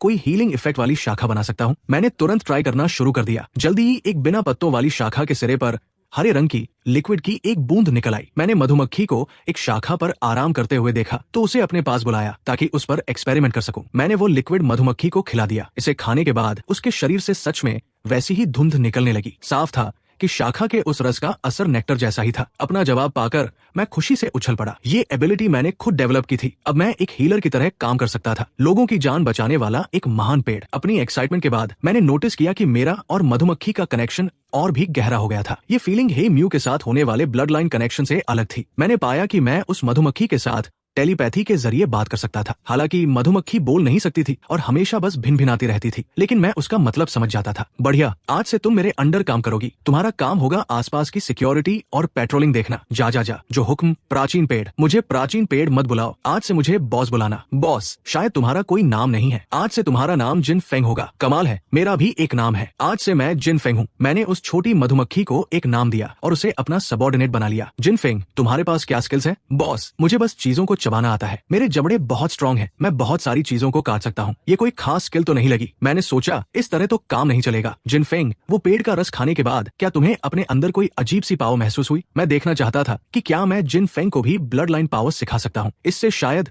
वह भी लड़ने के काबिल हो जाए। जिन फेंग ने शांत होकर उसे महसूस करने की कोशिश की और थोड़ी ही देर में उसके शरीर से हल्की हरी धुंध निकलने लगी। ये देखकर मैंने संतुष्टि से अपना सिर हिलाया। बहुत बढ़िया, इसका मतलब है कि इसके अंदर भी ब्लड लाइन पावर मौजूद है। लेकिन कुछ ही देर बाद वो हरी धुंध फीकी पड़ने लगी और उसकी जगह एक पीली धुंध ने ले ली। ये बात मेरे लिए बिल्कुल अनएक्सपेक्टेड थी। ऐसा लग रहा था कि जिन फेंग के पास अपना खुद का टैलेंट भी था। मैं साफ देख सकता था कि वो पीली धुंध भी एक तरह की ब्लड लाइन पावर ही थी, लेकिन ये वो पावर नहीं थी जो मैंने उसे दी थी। ये पावर तो जिन फेंग के अंदर से ही अवेकन हुई थी। आखिरकार जिन फेंग का पूरा शरीर उस पीली धुंध से घिर गया और वो धुंध एक बड़ी मधुमक्खी का रूप ले रही थी। जिन फेंग ने अपनी आंखें खोली और अपने शरीर के चारों तरफ फैली उस धुंध और उस बड़ी मधुमक्खी के धुंधले रूप को देखा। वो खुद भी हैरान था। बॉस, ये क्या है? मैंने उसे समझाया। इस पावर को ब्लड लाइन पावर कहते हैं और ये तुम्हारे ही शरीर से पैदा हुई है। जहाँ तक बात है कि ये क्या कर सकती है, तो वो तुम्हें खुद ही पता लगाना होगा। जिन फेंग ने कंफ्यूजन में सिर हिलाया। उसे आधी बात समझ आई थी और आधी नहीं। मैं भी उसे इससे ज्यादा कुछ नहीं सिखा सकता था। आखिर मुझे खुद भी ब्लड लाइन पावर के बारे में अभी अभी पता चला था। लेकिन जो बात मुझे सबसे ज्यादा हैरान कर रही थी वो ये थी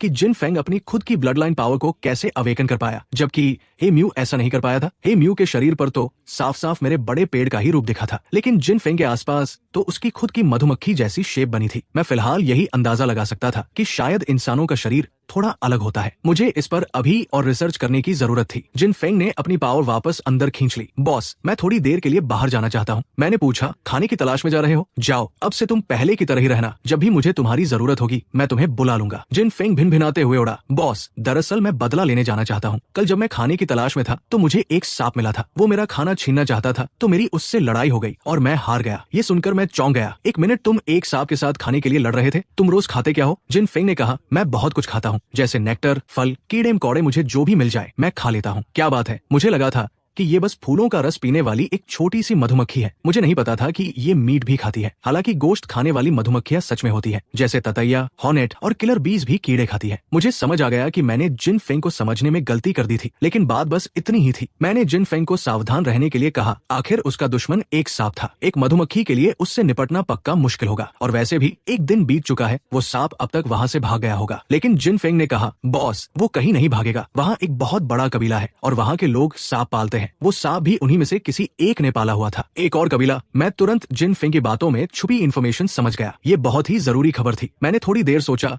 और जिन फेंग को ऑर्डर दिया। जिन फेंग, अभी अपना बदला रहने दो। मैं चाहता हूँ कि तुम एक काम करो। तुम उस सांप पालने वाले कबीले में जाओ और उनकी सारी डिटेल्स पता करो, जैसे कि उनके कबीले में कितने लोग हैं, उनका टोटम क्या है, ये सब पता करके मुझे बताओ। ऐसा करना पहले से तैयारी रखने जैसा था। जैसे जैसे ट्री ट्राइब धीरे धीरे तरक्की करेगा, उसे आसपास के दूसरे कबीलों से तो डील करना ही पड़ेगा। ऐसे में दूसरों की इन्फॉर्मेशन पहले से होना बहुत जरूरी था। चाहे उस कबीले से दोस्ती हो या दुश्मनी, अगर मेरे पास खबर होगी तो मैं सिचुएशन को कंट्रोल कर पाऊंगा। जिन फेंग वहाँ से उड़ गया। मैं उसे उस दिशा में जाते हुए देख रहा था जिधर वो गायब हुआ। मेरा अंदाजा था कि वो सांप पालने वाला कबीला ट्री ट्राइब से काफी दूर होगा। अब मेरा तना करीब 50 मीटर ऊंचा हो चुका था, इसलिए मेरी नजर दूर दूर तक जाती थी। लेकिन मुझे अपनी नजर में कोई और कबीला दिखाई नहीं दिया। जहाँ तक बात ब्लैक टर्टल ट्राइब की दिशा की थी, वहाँ एक पहाड़ मेरे विजन को ब्लॉक कर रहा था। उस पहाड़ के ठीक बगल से एक छोटी सी नदी बहती थी और ब्लैक टर्टल ट्राइब ने उसी नदी के किनारे अपना घर बसाने का फैसला किया था। मुझे याद था कि जब मैं यहाँ नया नया टाइम ट्रैवल करके आया था, तब वो नदी बस एक छोटी सी धारा हुआ करती थी। लेकिन सैकड़ों सालों में वो धारा धीरे धीरे चौड़ी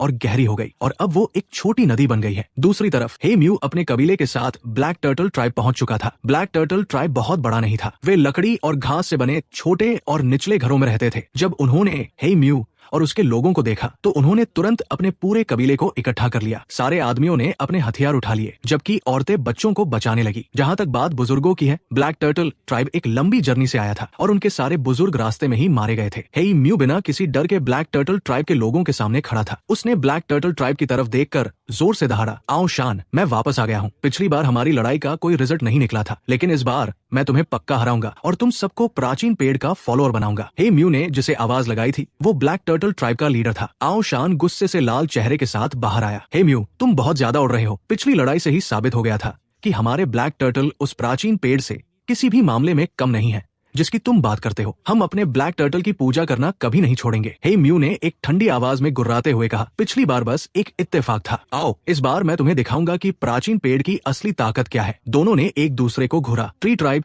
और ब्लैक टर्टल ट्राइब के लोगों ने मिलकर एक गोल दायरा बना लिया जो उनके बीच की लड़ाई का मैदान बन गया। दोनों के हाथों में पत्थर के भाले थे और वे मैदान के बीच खड़े होकर एक दूसरे को घूर रहे थे। आओ शान ने जोर से दहाड़ते हुए पहले हमला कर दिया। हे म्यू ने भी एक कदम आगे बढ़ाया और उस पर झपट पड़ा। हवा में दोनों के भाले आपस में टकराए। दोनों एक एक कदम पीछे हटे, लेकिन तुरंत फिर से आगे बढ़कर एक दूसरे पर हमला करने लगे। दोनों लगातार एक दूसरे पर वार कर रहे थे। मैदान में कोई किसी से कम नहीं लग रहा था। हे म्यू की फिजिकल स्ट्रेंथ बहुत ही शानदार थी। लंबे समय तक लड़ने के बाद भी उसके चेहरे पर जरा सी भी थकान नहीं थी। वहीं दूसरी तरफ आओ शान धीरे धीरे कमजोर पड़ने लगा था, लेकिन उसका पूरा शरीर कछुए के खोल की तरह सख्त था। जब हे म्यू का भाला उसके हाथ को छीलते हुए निकलता तो वो बस एक हल्का सा निशान ही छोड़ पाता। भले ही आओ शान कमजोर पड़ रहा था, लेकिन वो अपने सख्त शरीर के दम पर हे म्यू के हमलों को रोक सकता था। पिछली लड़ाई में भी ऐसा ही हुआ था। दोनों तब तक लड़ते रहे जब तक कि वे पूरी तरह से थक नहीं गए। हे म्यू समझ गया था कि मेरी दी हुई पावर का इस्तेमाल किए बिना आओ शान को हराना नामुमकिन है। उसने अपने शरीर के अंदर मौजूद पावर को जगाना शुरू किया। वो पावर उसकी पूरी बॉडी और नसों से निकलकर उसके शरीर में खून की एक नदी की तरह बहने लगी। हे म्यू ने अपने दोनों हाथों को जोर से झटका, जिससे एक वाइब्रेशन वाली आवाज पैदा हुई और सिर्फ इसी झटके से आओ शान उड़ता हुआ पीछे जा गिरा। आओ शान ने किसी तरह खुद को संभाला और जैसे ही उसने सिर उठाया, उसने एक हैरान कर देने वाला नजारा देखा। हे म्यू के शरीर से हरी रोशनी निकल रही थी जो धीरे धीरे एक बड़े पेड़ का रूप लेकर उसके पूरे शरीर को घेर रही थी। हाँ, आ जाओ, इस बार मैं भी देखता हूँ कि तुम कैसे बचते हो। हे म्यू ने अपना भाला पकड़ा और अपने पैर जोर से जमीन पर पटके, जिससे जमीन में एक छोटा सा गड्ढा बन गया और वो पूरी रफ्तार से आगे बढ़ा। आओ शान ने हे म्यू के हमले को रोकने के लिए जल्दी से अपना भाला आगे कर दिया। हे म्यू हवा में उछला और अपनी पूरी ताकत अपने भाले पर लगा दी। उसका भाला आओ शान की तरफ पूरी ताकत से गिरा। आओ शान का भाला एक ही झटके में टूट गया और फिर हे म्यू का भाला सीधे आओ शान के शरीर पर जोर से लगा। आओ शान भाले की चोट से हवा में उड़ गया और उसने हवा में ही खून की एक बड़ी उल्टी कर दी। लीडर ब्लैक टर्टल ट्राइब के लोग चीख पड़े। उनके चेहरों पर खौफ साफ दिख रहा था। वे दौड़कर जमीन पर गिरे हुए आओ शान के पास गए और उसे उठाया। आओ शान के मुंह से खून बह रहा था। पूरे शरीर में हो रहे भयानक दर्द को सहते हुए उसने अपना हाथ आगे बढ़ाया और चिल्लाया, जल्दी जाओ, ब्लैक टर्टल को बुला लाओ। आओ शान की बात सुनते ही ब्लैक टर्टल ट्राइब के कुछ लोग मुड़े और कबीले की तरफ भागने लगे। ब्लैक टर्टल ट्राइब के पीछे उस छोटी नदी के पास हाल ही में खोदा गया एक नया तालाब था और उस तालाब में एक काले रंग का बड़ा सा कछुआ लेटा हुआ था। बाहर से देखने में इस कछुए में कोई खास बात नहीं थी, बस इसका साइज थोड़ा बड़ा था। ब्लैक टर्टल ट्राइब के लोग दौड़ते हुए उस तालाब के पास पहुंचे, घबराकर घुटनों पर गिर गए और उस काले कछुए के सामने सिर झुकाकर पूजा करने लगे। ब्लैक टर्टल जी, गजब हो गया है, वो ट्री ट्राइब के लोग फिर से आ गए हैं और उन्होंने हमारे लीडर को भी हरा दिया है। तालाब में लेटे ब्लैक टर्टल ने अपनी आंखें खोली, सिर उठाया और बोलने वाले उस इंसान को घूरने लगा। ब्लैक टर्टल जी, लीडर ने हमें आपको बुलाने के लिए भेजा है। हमें उम्मीद है कि आप उस कमीने इंसान को हराने में हमारी मदद करेंगे। ब्लैक टर्टल ने अपना सिर हिलाया। ये देखकर वे लोग जल्दी से उठे, पानी में कूदे और ब्लैक टर्टल को उठाकर बाहर ले जाने लगे। कबीले के बाहर हे म्यू ने अपना भाला नीचे कर लिया था। कुछ ही सेकंड्स में उसने अपने शरीर के बाहर की धुंध को वापस अंदर खींच लिया। जब ट्री ट्राइब के लोगों ने देखा कि हे म्यू ने लड़ाई जीत ली है तो वे खुशी से जोर जोर से चिल्लाने लगे। हे म्यू ने हाथ हिलाया और ऊंची आवाज में कहा, ये सब प्राचीन पेड़ की ताकत का कमाल है। प्राचीन पेड़, प्राचीन पेड़। हे म्यू ने भी कुछ देर तक उनके साथ नारे लगाए और फिर ब्लैक टर्टल ट्राइब की तरफ बढ़ा। तुम लोग हार गए हो। हमारी शर्त के मुताबिक तुम्हें अब हमारे साथ चलना होगा। प्राचीन पेड़ को ऑफरिंग्स देनी होंगी और आज से उन्हीं को अपना देवता मानना होगा। आओ शान अपने लोगों के सहारे हे म्यू के सामने आकर खड़ा हो गया। ये मामला यही खत्म नहीं होगा। हमारे पास अभी भी हमारे ब्लैक टर्टल जी है। हे म्यू गुस्से से लाल हो गया। तुम्हारी हिम्मत कैसे हुई अपनी शर्त तोड़ने की? ब्लैक टर्टल ट्राइब के सभी लोगों ने हे म्यू की तरफ अपने हथियार उठा लिए। ये देखकर ट्री ट्राइब के लोग भी हमला करने के लिए आगे बढ़े, लेकिन किस्मत से हे म्यू ने अपने लोगों को रोक लिया, वरना दोनों कबीलों के बीच एक भयानक जंग छिड़ जाती। हे म्यू का चेहरा गुस्से से काला पड़ गया था। मैं तुम्हें आखिरी मौका दे रहा हूँ, हमारे साथ वापस चलो। ठीक उसी समय ब्लैक टर्टल को उठाने वाले वे लोग भीड़ को चीरते हुए आगे आए। काले रंग के बड़े कछुए को देखते ही आओ शान जोर से चिल्लाया, ब्लैक टर्टल जी, इस ताकतवर दुश्मन को भगाने में हमारी मदद कीजिए। हे म्यू तुरंत अलर्ट हो गया और उसके शरीर से एक बार फिर धुंध निकलने लगी, लेकिन तभी उस बड़े काले कछुए ने अचानक अपना मुंह खोला और आओ शान के हाथ पर जोर से काट लिया। आओ शान दर्द से चीख पड़ा। कछुए को उठाने वाले लोगों ने घबराहट में अपने हाथ ढीले कर दिए और वो बड़ा कछुआ सीधे जमीन पर जा गिरा और फिर सब लोगों की हैरान नजरों के सामने वो बड़ा कछुआ बिना पीछे मुड़े वहां से रेंगते हुए भाग गया। ब्लैक टर्टल को भागते हुए देखकर आओ शान जल्दी से चिल्लाया, जल्दी जाओ, ब्लैक टर्टल जी को वापस लाओ। हे म्यू का चेहरा और भी भयानक हो गया। उसने तुरंत हाथ हिलाते हुए ऑर्डर दिया, उन्हें रोको। ट्री ट्राइब के लोग उसी पल ब्लैक टर्टल ट्राइब वालों से भिड़ गए और वो बड़ा काला कछुआ हे म्यू की आंखों के सामने उस छोटी नदी के पास गया, उसमें छलांग लगाई और गायब हो गया। जल्द ही ब्लैक टर्टल ट्राइब के सभी लोगों को हे म्यू और उसके आदमियों ने पकड़ लिया। मौत की कगार पर पहुंच चुके आओ शान के सामने खड़े होकर हे म्यू घमंड से हंसने लगा। तुमने खुद भी नहीं सोचा होगा ना कि जिस टोटम की तुम पूजा करते हो वो खुद ही तुम्हें छोड़कर भाग जाएगा। आज के बाद ब्लैक टर्टल ट्राइब का नामो निशान मिट जाएगा। आओ शान के मुंह से खून की उल्टी हुई, उसकी आंखों की चमक गायब हो गई और उसने अपनी आखिरी सांस ली। वो पूरी तरह से मर चुका था। हे म्यू ने आओ शान की लाश को एक जगह ढूंढकर दफना दिया और फिर ब्लैक टर्टल ट्राइब के बचे हुए लोगों को लेकर वापस लौट गया। मैंने दूर से ही हे म्यू और उसके लोगों को जीत का जश्न मनाते हुए लौटते देखा। उनके साथ वे प्रिमिटिव लोग भी अपने परिवारों के साथ आ रहे थे जो साफ तौर पर ब्लैक टर्टल ट्राइब के ही थे। लेकिन अब से इन लोगों का नाम बदल दिया जाएगा। वे ट्री ट्राइब में शामिल हो जाएंगे। हालांकि इस प्रोसेस में अभी थोड़ा समय लगेगा। हे म्यू इन लोगों को ट्री ट्राइब वापस ले आया और फिर उन्हें मेरे सामने खड़ा कर दिया। हे म्यू सबसे आगे खड़ा हुआ और बोला, ये है हमारे ट्री ट्राइब के एंशिएंट ट्री देवता। आज से तुम लोगों को भी इनकी ही पूजा करनी है। वो पूरी भीड़ मेरे सामने घुटनों के बल बैठ गई और पूजा करने लगी। लेकिन मुझे सिर्फ थोड़ी सी ही फेथ पावर मिली। मुझे अच्छी तरह पता था कि ये लोग अभी तक मेरे सच्चे फॉलोअर्स नहीं बने थे, पर मुझे पूरा यकीन था कि जल्दी ही ये लोग मेरे सच्चे बिलीवर्स बन जाएंगे। इन लोगों से मेरी पूजा करवाने के बाद हे म्यू उनके रहने का इंतजाम करने चला गया। अब ट्री ट्राइब की कुल पॉपुलेशन 61 लोग हो गई थी और नए आए ब्लैक टर्टल ट्राइब के 32 लोगों को मिलाकर अब यहाँ टोटल 93 लोग थे। आधी रात के सन्नाटे में हे म्यू अकेले मेरे पास आया और धीरे से बोला, एंशिएंट ट्री। मैं जाहिर है सो नहीं रहा था। सच कहूँ तो एक पेड़ बनने के बाद मैं बहुत कम ही सोता था। बस कभी कभी बोर होने पर मैं अपने दिमाग को बिल्कुल खाली कर लेता था। कुछ भी नहीं सोचता था, जो थोड़ा थोड़ा सोने जैसा ही लगता था। मैंने पत्तों से आवाज निकाली, हे म्यू तुमने बहुत अच्छा काम किया। हे म्यू बेवकूफों की तरह हंसने लगा। एंशिएंट ट्री, ये सब आपकी ही दी हुई ताकत का कमाल है, वरना मैं ब्लैक टर्टल ट्राइब के लीडर को कभी हरा नहीं पाता। तो फिर आज रात तुम यहाँ मुझसे क्या मांगने आए हो? हे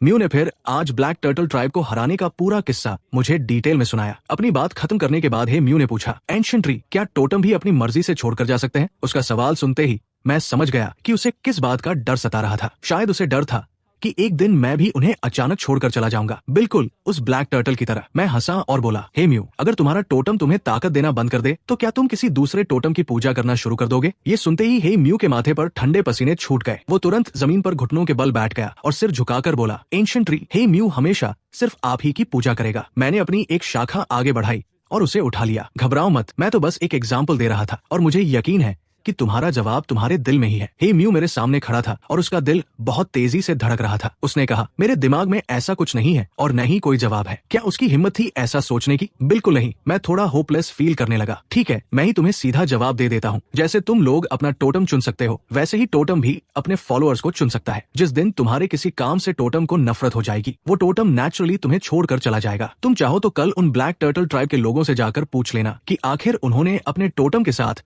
ऐसा क्या किया था। हे म्यू ने जल्दी से सिर हिलाया और बोला, एंशिएंट ट्री, मैं अभी जाता हूँ। मेरी ये बातें असल में मेरा अपना अंदाजा ही थी, लेकिन मुझे लग रहा था कि सच्चाई भी कुछ ऐसी ही होगी। हे म्यू वहाँ से निकलने ही वाला था कि मैंने उसे जल्दी से रोका। हे म्यू, अब कल ही जाना, अभी आधी रात हो रही है और सब सो रहे हैं। हे म्यू ने लगातार सिर हिलाया और बोला, ठीक है एंशिएंट ट्री, आप भी आराम करें। ये बोलकर हे म्यू वहाँ से इतनी तेजी से भागा जैसे अपनी जान बचाकर भाग रहा हो। मैंने खुद से बड़बड़ाते हुए कहा, क्या मैं सच में इतना डरावना हूँ? मैं तो बस एक पेड़ ही हूँ। खैर, मैंने इस बारे में ज्यादा सोचना जरूरी नहीं समझा। मैंने अपना सिर उठाकर आसमान की तरफ देखा। इस दुनिया का आसमान बहुत ही साफ था, जहाँ सूरज भी था और चांद भी। लेकिन अगर कोई ध्यान से देखे तो पता चलेगा कि यहाँ के सूरज और चांद दोनों ही बहुत छोटे थे और कुछ अजीब से जैसे असली न हो। रात के वक्त आसमान में चांद के अलावा और कोई तारे नहीं दिखते थे। जाहिर है ये अजीब बातें सिर्फ मैं ही नोटिस कर सकता था, क्योंकि मैं इससे पहले एक दूसरी दुनिया में रह चुका था। यहाँ के इन प्रिमिटिव लोगों के लिए, जिन्होंने बचपन से ही इस सूरज और चांद को देखा था, उनकी नजरों में यही सब बिल्कुल नॉर्मल था। मैंने दोबारा अपनी नजर जमीन पर डाली। ट्री ट्राइब के लोग गहरी नींद में सो रहे थे और नए आए ब्लैक टर्टल ट्राइब की तरफ से भी खर्राटों की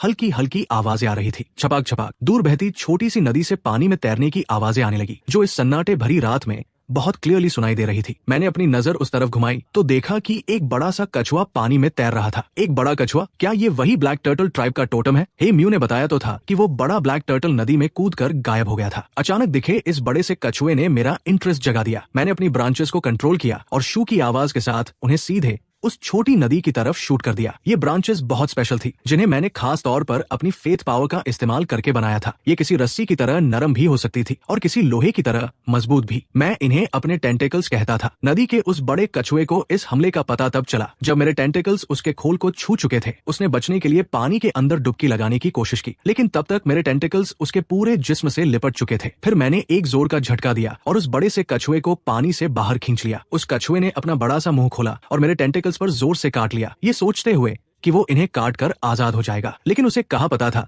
कि ये कोई आम ब्रांचेस नहीं थी। मेरे कंट्रोल करते ही वो लोहे जैसी सख्त हो गई थी। उस कछुए का काटना ऐसा था जैसे किसी पत्थर पर दांत मारना। उसके अपने ही दांत टूटने के अलावा और कोई असर नहीं हुआ। मैंने उसे खींचते हुए अपने पास बुला लिया और अपने आसपास की ब्रांचेस और पत्तों को आपस में जोड़कर एक लकड़ी का जेल जैसा स्ट्रक्चर बना दिया। वो कछुआ अभी भी हार नहीं मान रहा था और लगातार छूटने की कोशिश कर रहा था। मैंने इस कछुए को ध्यान से देखा। इसकी लंबाई लगभग 1 मीटर थी और ये पूरी तरह से काले रंग का था। ये सच में हे म्यू की बातों वाले ब्लैक टर्टल ट्राइब के टोटम जैसा ही लग रहा था। मुझे इस कछुए में इतना इंटरेस्ट इसलिए आ रहा था क्योंकि हे म्यू ने बताया था कि ब्लैक टर्टल ट्राइब को अपने टोटम का आशीर्वाद मिला था, जिसकी वजह से उनका डिफेंस कमाल का था। मैंने उस बड़े कछुए के दिमाग में टेलीपैथी से बात करने की कोशिश की। ये स्किल मैंने जिन फेंग से सीखी थी। जब मैंने उसे बचाया था तभी मुझे इसका पता चला था। मुझे नहीं पता था कि ये ट्रिक इस कछुए पर काम करेगी या नहीं। क्या तुम ही ब्लैक टर्टल ट्राइब के टोटम हो? मैंने ये सवाल उस कछुए से लिपटे हुए टेंटिकल्स के जरिए उसके दिमाग तक पहुंचा दिया। ये सुनते ही वो कछुआ अचानक से हिलना बंद हो गया। मेरे दिल में खुशी की लहर दौड़ गई। मुझे समझ आ गया था कि मेरी ट्रिक काम कर गई है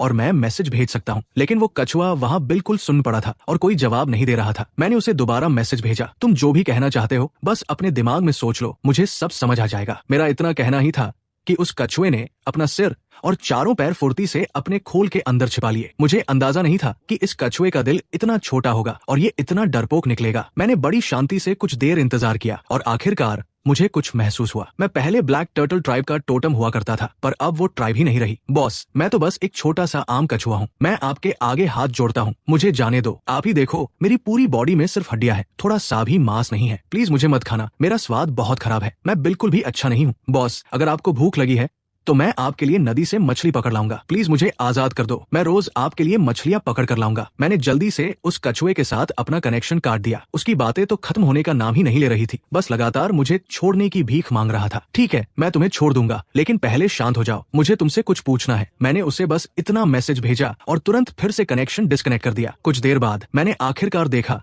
कि उस बड़े कछुए ने डरते डरते अपना सिर खोल से बाहर निकाला। उसने इधर उधर देखा और जल्दी से अपना सिर वापस अंदर खींच लिया। मुझे लगा कि अब वो थोड़ा शांत हो गया होगा, तो मैंने दोबारा कनेक्शन जोड़ दिया। मैंने पूछा, तुमने किसी समय ब्लैक टर्टल ट्राइब के लोगों को अपना आशीर्वाद दिया था ना? उस कछुए ने धीरे से सिर बाहर निकाला और हाँ में हिलाया। बॉस, पर उन लोगों ने मुझसे जबरदस्ती करवाया था। मैं ऐसा बिल्कुल नहीं करना चाहता था। ये प्रिमिटिव लोग तुम्हें आशीर्वाद देने के लिए मजबूर कर सकते हैं। देखो, मुझसे झूठ मत बोलना। ये सुनते ही कछुआ रोने लगा और अपनी बेचारी किस्मत का रोना रोने लगा। बॉस, मैं सच में एक छोटा सा नॉर्मल कछुआ हूँ। मेरे पास आप जैसी भयानक ताकत नहीं है। मैं तो बस किसी बड़ी नदी में आराम से अपनी जिंदगी जी रहा था। एक दिन अचानक इन लोगों ने मुझे किनारे पर खींच लिया और दबाव बनाकर मुझे अपना टोटम बनने को कहा। मैं शुरू में तो नहीं माना और जैसे ही मुझे मौका मिला मैंने भागने का प्लान बनाया, पर उन्होंने मुझे पकड़ लिया और फिर से वापस ले आए। उन्होंने मुझे धमकी दी कि अगर मैंने दोबारा भागने की कोशिश की तो वो मुझे जिंदा पानी में उबाल कर खा जाएंगे। उन लोगों की ऐसी धमकियां सुनकर ही मुझे मजबूरन उनका टोटम बनना पड़ा। ये प्रिमिटिव लोग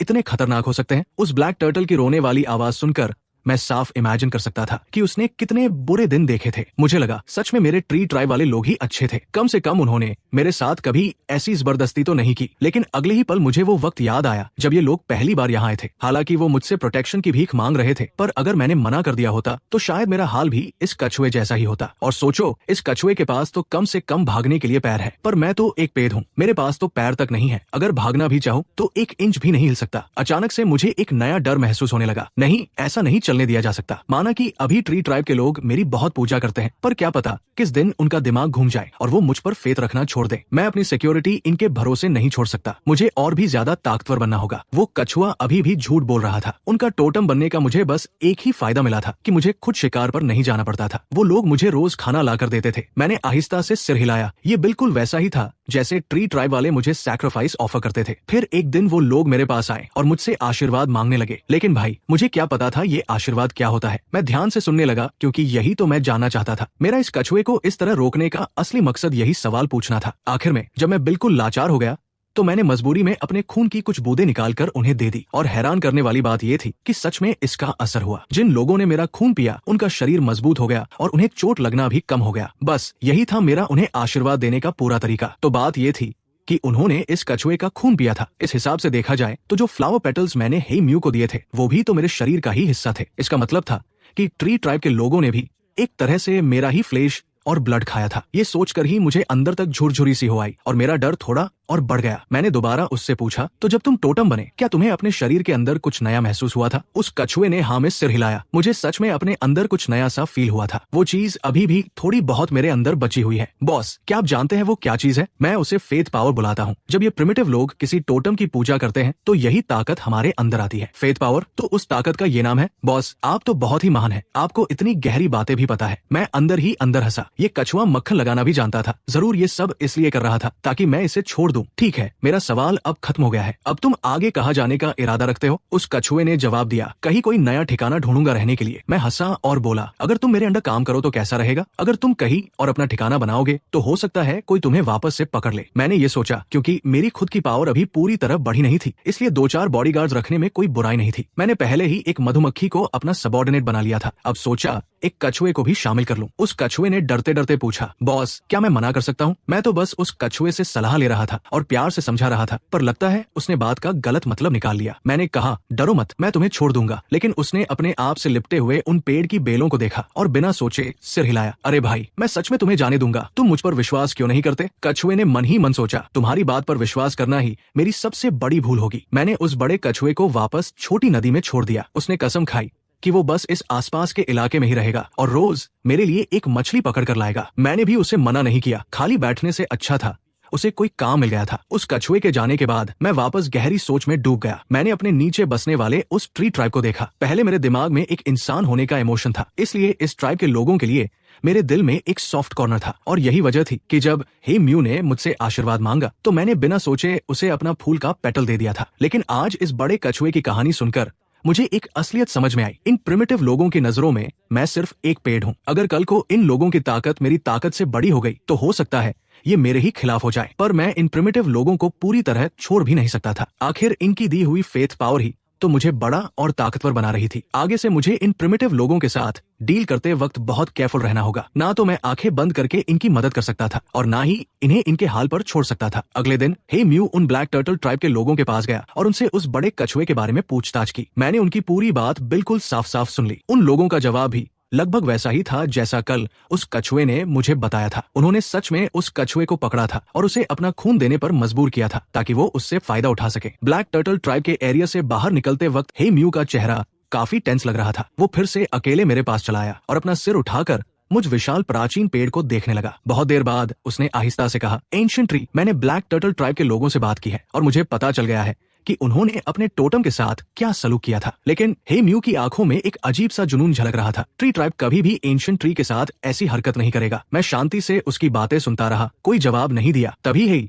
म्यू मेरे सामने घुटनों पर बैठ गया। एंशिएंट ट्री, जब तक मैं हे म्यू इस दुनिया में जिंदा हूँ, किसी की मजाल नहीं जो आपको नुकसान पहुंचा सके। जैसे ही हे म्यू ने अपनी बात खत्म की, मुझे एक जबरदस्त फेथ पावर का झोंका महसूस हुआ। ये देखकर मेरे दिल को बड़ी तसल्ली मिली। कम से कम मुझे अब ये अफसोस नहीं था कि मैंने उसे पेटल देकर कोई गलती की थी। लेकिन मैं अकेले हे म्यू के लिए पूरे ट्री ट्राइब के रूल्स नहीं बदलने वाला था। मैंने अपनी कुछ ब्रांचेस को हिलाकर आवाज निकाली जो कि हे म्यू की बात का जवाब था। हे म्यू वहाँ ज्यादा देर नहीं रुका। आखिर वो पूरे ट्री ट्राइब का लीडर था। उसके पास और भी हजारों काम पड़े थे। शाम होते होते जासूसी करने गया जिन फेंग आखिरकार वापस आ गया। जिन फेंग पत्तों के बीच घुसा और एक शाखा पर जाकर बैठ गया। बॉस, मैं वापस आ गया हूँ। मैंने कहा, बहुत मेहनत की तुमने। बताओ इन्वेस्टिगेशन का क्या रिजल्ट निकला? जिन फेंग ने अपनी हंसी रोककर सीरियस होते हुए कहा, मैंने बड़ी बारीकी से सब पता लगाया है। वो सांप पालने वाला ट्राइब खुद को स्नेक ट्राइब कहता है। उनका टोटम एक बहुत बड़ा सांप है। मैंने उसे काफी देर तक ढूंढा, तब जाकर उनके ट्राइब से कुछ 100 मीटर दूर एक पहाड़ पर मुझे वो बड़ा सांप मिला। उसका साइज सच में बहुत ह्यूज है। वो लगभग इतना बड़ा है। जिन फेंग हवा में उड़ता हुआ ये बता रहा था। उसने हवा में एक बड़ा सा सर्कल बनाया जो लगभग 2 मीटर का था। ये देखकर मैं अंदर ही अंदर हैरान रह गया। अगर वो सांप सच में इतना मोटा है तो उसे सांप कहना ही गलत होगा। वो जरूर एक पाइथन या एनाकोंडा होगा। कौन जाने, अगर ये स्नेक ट्राइब वैसे ही उसकी पूजा करते रहे तो एक दिन वो सांप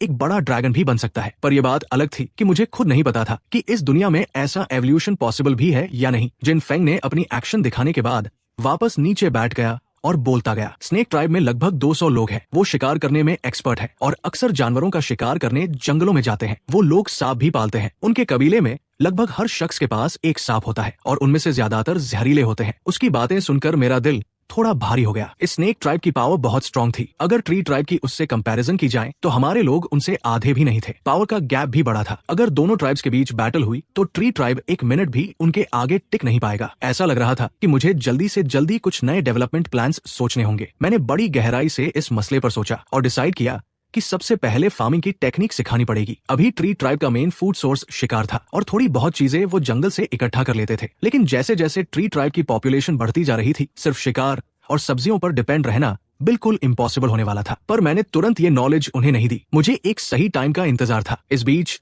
मैंने अपना पूरा फोकस इस बात पर लगा दिया कि फेथ पावर को बैटल्स में कैसे यूज किया जाए। पहले मैं इस फेथ पावर से सिर्फ अपनी ब्रांचेस की ग्रोथ बढ़ा रहा था, जिसकी वजह से मैंने वो सुपर स्ट्रॉन्ग वाइन्स और टेंटिकल्स बनाए थे। इसके अलावा ये फेथ पावर ऐसे फ्लावर्स उगा सकती थी जो हील कर सकते हैं और बॉडी को स्ट्रॉन्ग करके ब्लड लाइन पावर अवेकन कर सकते हैं। लेकिन ये सब तो बस सपोर्ट फंक्शंस थे। इनमें बैटल के मैदान पर लड़ने जैसी कोई बात नहीं थी। बदकिस्मती से इतना सब टेस्ट करने के बाद भी मैं बैटल से रिलेटेड कोई सॉलिड स्किल डेवलप नहीं कर पाया था। जब सर्दियां आई तो ट्री ट्राइब में खाने का नया इशू खड़ा हो गया। सर्दियों में बहुत से जानवर लंबी नींद या हाइबरनेशन में चले जाते थे, जिससे शिकार ढूंढना नामुमकिन जैसा हो गया था। और इससे भी बड़ी प्रॉब्लम ये थी कि ठंड में जंगल में फ्रूट वगैरह भी नहीं मिलते थे, इसलिए ट्राइब की खाने की सप्लाई पूरी तरह कट चुकी थी। मजबूरी में हे म्यू को शिकार की तलाश में लोगों के साथ और भी दूर इलाकों में जाना पड़ा। मैंने इन मामलों में ज्यादा दखल नहीं दिया, लेकिन एक बात जो मैंने नोट की वो ये थी कि सर्दियां आते ही मेरी डेली मिलने वाली फेथ पावर अचानक बढ़ गई थी। जब मैंने थोड़ा और ऑब्जर्व किया तो समझ आया कि ये प्रिमिटिव लोग रोज मुझसे प्रार्थना कर रहे थे कि उन्हें अच्छा शिकार मिल जाए। उनकी हर एक प्रार्थना से फेथ पावर डायरेक्टली मेरे पास आ रही थी। और जब बर्फीली हवाएं चलने लगी तब आखिरकार ट्री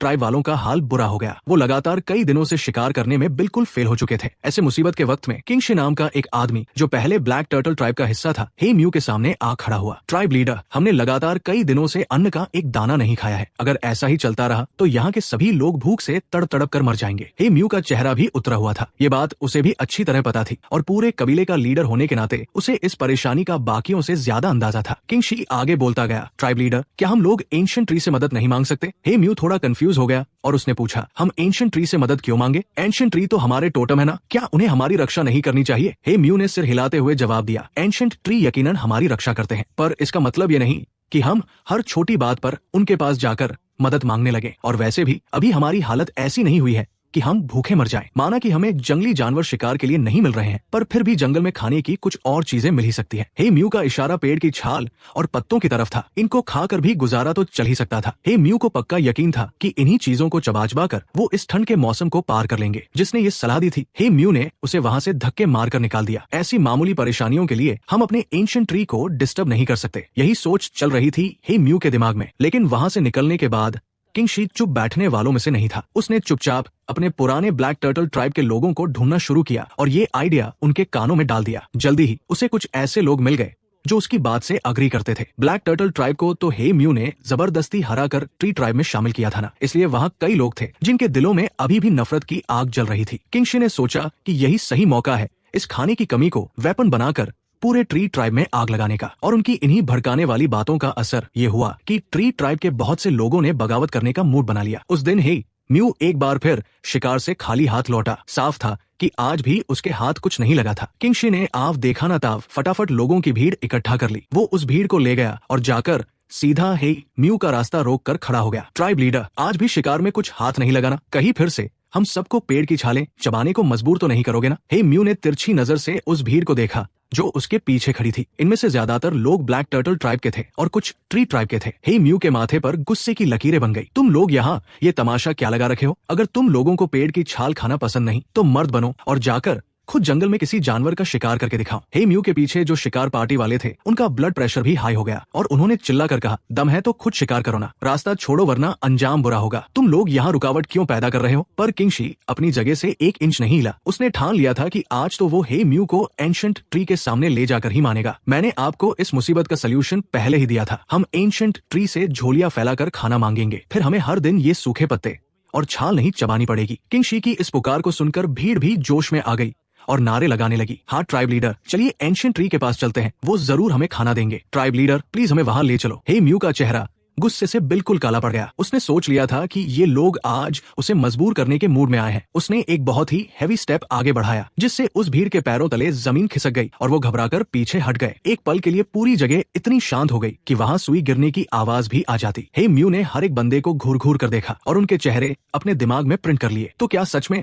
तुम सब यही चाहते हो? हे म्यू ने गुस्से में सबसे एक साथ पूछा, पर किसी की जुबान नहीं खुली। आगे आना तो दूर की बात थी। अंत में उनका लीडर किंगशी डरते डरते चिल्लाया, हाँ, हम सब यही चाहते हैं। हे म्यू इतने डरावने तरीके से मुस्कुराया कि लोगों की रूह कांप गई। ठीक है, फिर जाओ, पूरे ट्राइब को एक साथ ले आओ, हम अभी एंशिएंट ट्री के सामने हाजिर होते हैं। ये सुनकर किंगशी ने सुकून की सांस ली। वो मन ही मन उकसाहट में आकर सोच रहा था कि एंशिएंट ट्री अब क्या कमाल करेगा। अगर एंशिएंट ट्री उनकी खाने की भूख नहीं मिटा पाया तो उसके पास उन लोगों को भड़काने का पूरा राइट आ जाएगा ताकि कोई उस पेड़ की पूजा न करे। और अगर उस एंशिएंट ट्री ने सच में उन्हें खाना दे दिया, उसने तो पक्का मान लिया था कि एंशिएंट ट्री जैसा एक बड़ा सूखा पेड़ खाना ला ही नहीं सकता। उसने उस एंशिएंट ट्री को छुपकर ध्यान से देखा था। वो तो सिर्फ लंबा सा पेड़ था, एक ऐसा पेड़ जो अपनी जगह से बिल्कुल हिल डुल नहीं सकता। वो कहां से उन लोगों को खाना प्रोवाइड कर सकता है? बहुत जल्द पूरा का पूरा ट्री ट्राइब मेरे दर पर आकर खड़ा हो गया। लोग आपस में फुसफुसाकर बातें करने लगे थे। कुछ लोगों को विश्वास था कि एंशिएंट ट्री उन्हें खाना देंगे, जबकि दूसरे लोगों को नहीं। ट्राइब लीडर होने के नाते हे म्यू सबसे आगे चल रहा था। वो आकर मेरे सामने पूरी तरह झुक गया और अपनी सारी भीड़ को मेरे सामने सिर झुकाने को कहा। मैं इन सब लोगों को ध्यान से देख रहा था। जब से हे म्यू वापस लौटा था, मैं हर एक छोटी एक्टिविटी पर गौर कर रहा था। इस पूजा के बाद जो मुझे फेथ पावर मिली वो मेरे पिछले सैक्रिफाइसेस से डेफिनेटली कमजोर थी। मुझे अब ये बात क्लियरली समझ आ रही थी कि इन लोगों की मेरे प्रति भक्ति और भरोसे में दरार आ गई थी। ये जो नया तहलका खड़ा हुआ था उसकी एक वजह ब्लैक टर्टल ट्राइब वाले किंगशी का जहर फैलाना था और दूसरा मेजर रीजन इन लोगों का पिछले कई दिनों तक भूखे रहना था, जिसकी वजह से इनकी प्रेयर का जवाब न मिलने पर ये नाखुश थे। हे म्यू ने लोगों के साथ मुझे पूजने के बाद फाइनली ट्री ट्राइब की इस खतरनाक प्रॉब्लम को मेरे आगे रखा और खाना प्रोवाइड करने की विनती की। एंशिएंट ट्री, मेरी आपसे यही दरख्वास्त है कि आप हमारी पुकार सुने और अपने फॉलोअर्स को खाना दे। हे म्यू के ये शब्द खत्म ही हुए थे कि मैं पूरा विशाल पेड़ एक झटके से बहुत जोरों से हिलने लगा और मेरे पेड़ के हर एक पत्ते से डरावनी गूंजती आवाजें आने लगी। इस चेंज ने तो इन भीड़ वालों को पूरी तरह हिला कर रख दिया, खासकर वो लालची लोग जो हे म्यू पर दबाव बनाकर वहां पर लाए थे। उन सबके चेहरे का रंग सफेद हो गया। वो पसीने से भीगे थे और हाथ पांव भी कांप रहे थे, पर अंदर ही अंदर वो ये कहते हुए खुद को दिलासा दिलाने लगे, ऐसा पॉसिबल ही नहीं है, ये तो बस थोड़ा बड़ा पेड़ है ना। मुझे यही ठीक लगा कि अब समय आ गया था कि इन बेवकूफ लोगों को उनके इन बेहुदा ख्यालों के बारे में सही ज्ञान दूं। मैंने थोड़ा रुककर दो सिंपल वर्ड्स कहे, हे म्यू। हे म्यू उसी सेकंड जमीन पर घुटनों के बल बैठ गया। एंशिएंट ट्री, हे म्यू यहाँ हाजिर है। उसी वक्त उसके आगे जितने भी उसके लोग थे सभी फटाफट घुटने टेक कर बैठ गए थे। इस सीन में इन सब की शक्लों पर हॉरर का मजा जरूर था। कौन सोच सकता था कि वो लोग जिसका अपना पेड़ टोटम मानते थे आज वही बोलना स्टार्ट करेगा। क्या ये पेड़ वाकई कुछ पावर रखता था? और वही दूसरी तरफ हे म्यू घुटनों के बल आराम से मुस्कुराते हुए बैठा था और अंदर ही अंदर कह रहा था, तुम लोगों ने सच्ची श्रद्धा से एंशिएंट ट्री की पूजा ही नहीं की। ठीक हुआ तुमने खुद अपना अंजाम उनकी पाव में देखा ना। मैंने दोबारा आवाज निकाली जिसका बूम वाला शोर एक गर्जना की तरह गूंजा। तुम लोगों ने मुझसे खाना मांगना शुरू किया। हे म्यू ने हल्के से सिर हिलाया। एंशिएंट ट्री ट्राइब के पास सच में खाना बहुत कम बचा है, इसलिए हमारे कुछ मेंबर्स आपसे खाना मांग रहे हैं। मेरे इस रिएक्शन से सारा पेड़ दोबारा हिलने लगा। जो भी सच्चे दिल से मेरी पूजा करेगा उसे ही मेरे पास से खाना मिलेगा। इन्हीं शब्दों के खत्म होने के बाद सारे लोग सिर को ऊपर उठाने लगे थे और एक्साइटमेंट और शॉक में पागल थे, जिनकी खुशी क्लियरली उनके चेहरों पर दिख रही थी। हे म्यू को भी इस लेवल का कोई अंदाजा नहीं था कि उसकी पुकार सच में पूरी हो जाएगी, जिस पर उसे भरोसा तक नहीं था, जिसका असर ये पड़ा कि उसका मेरे लिए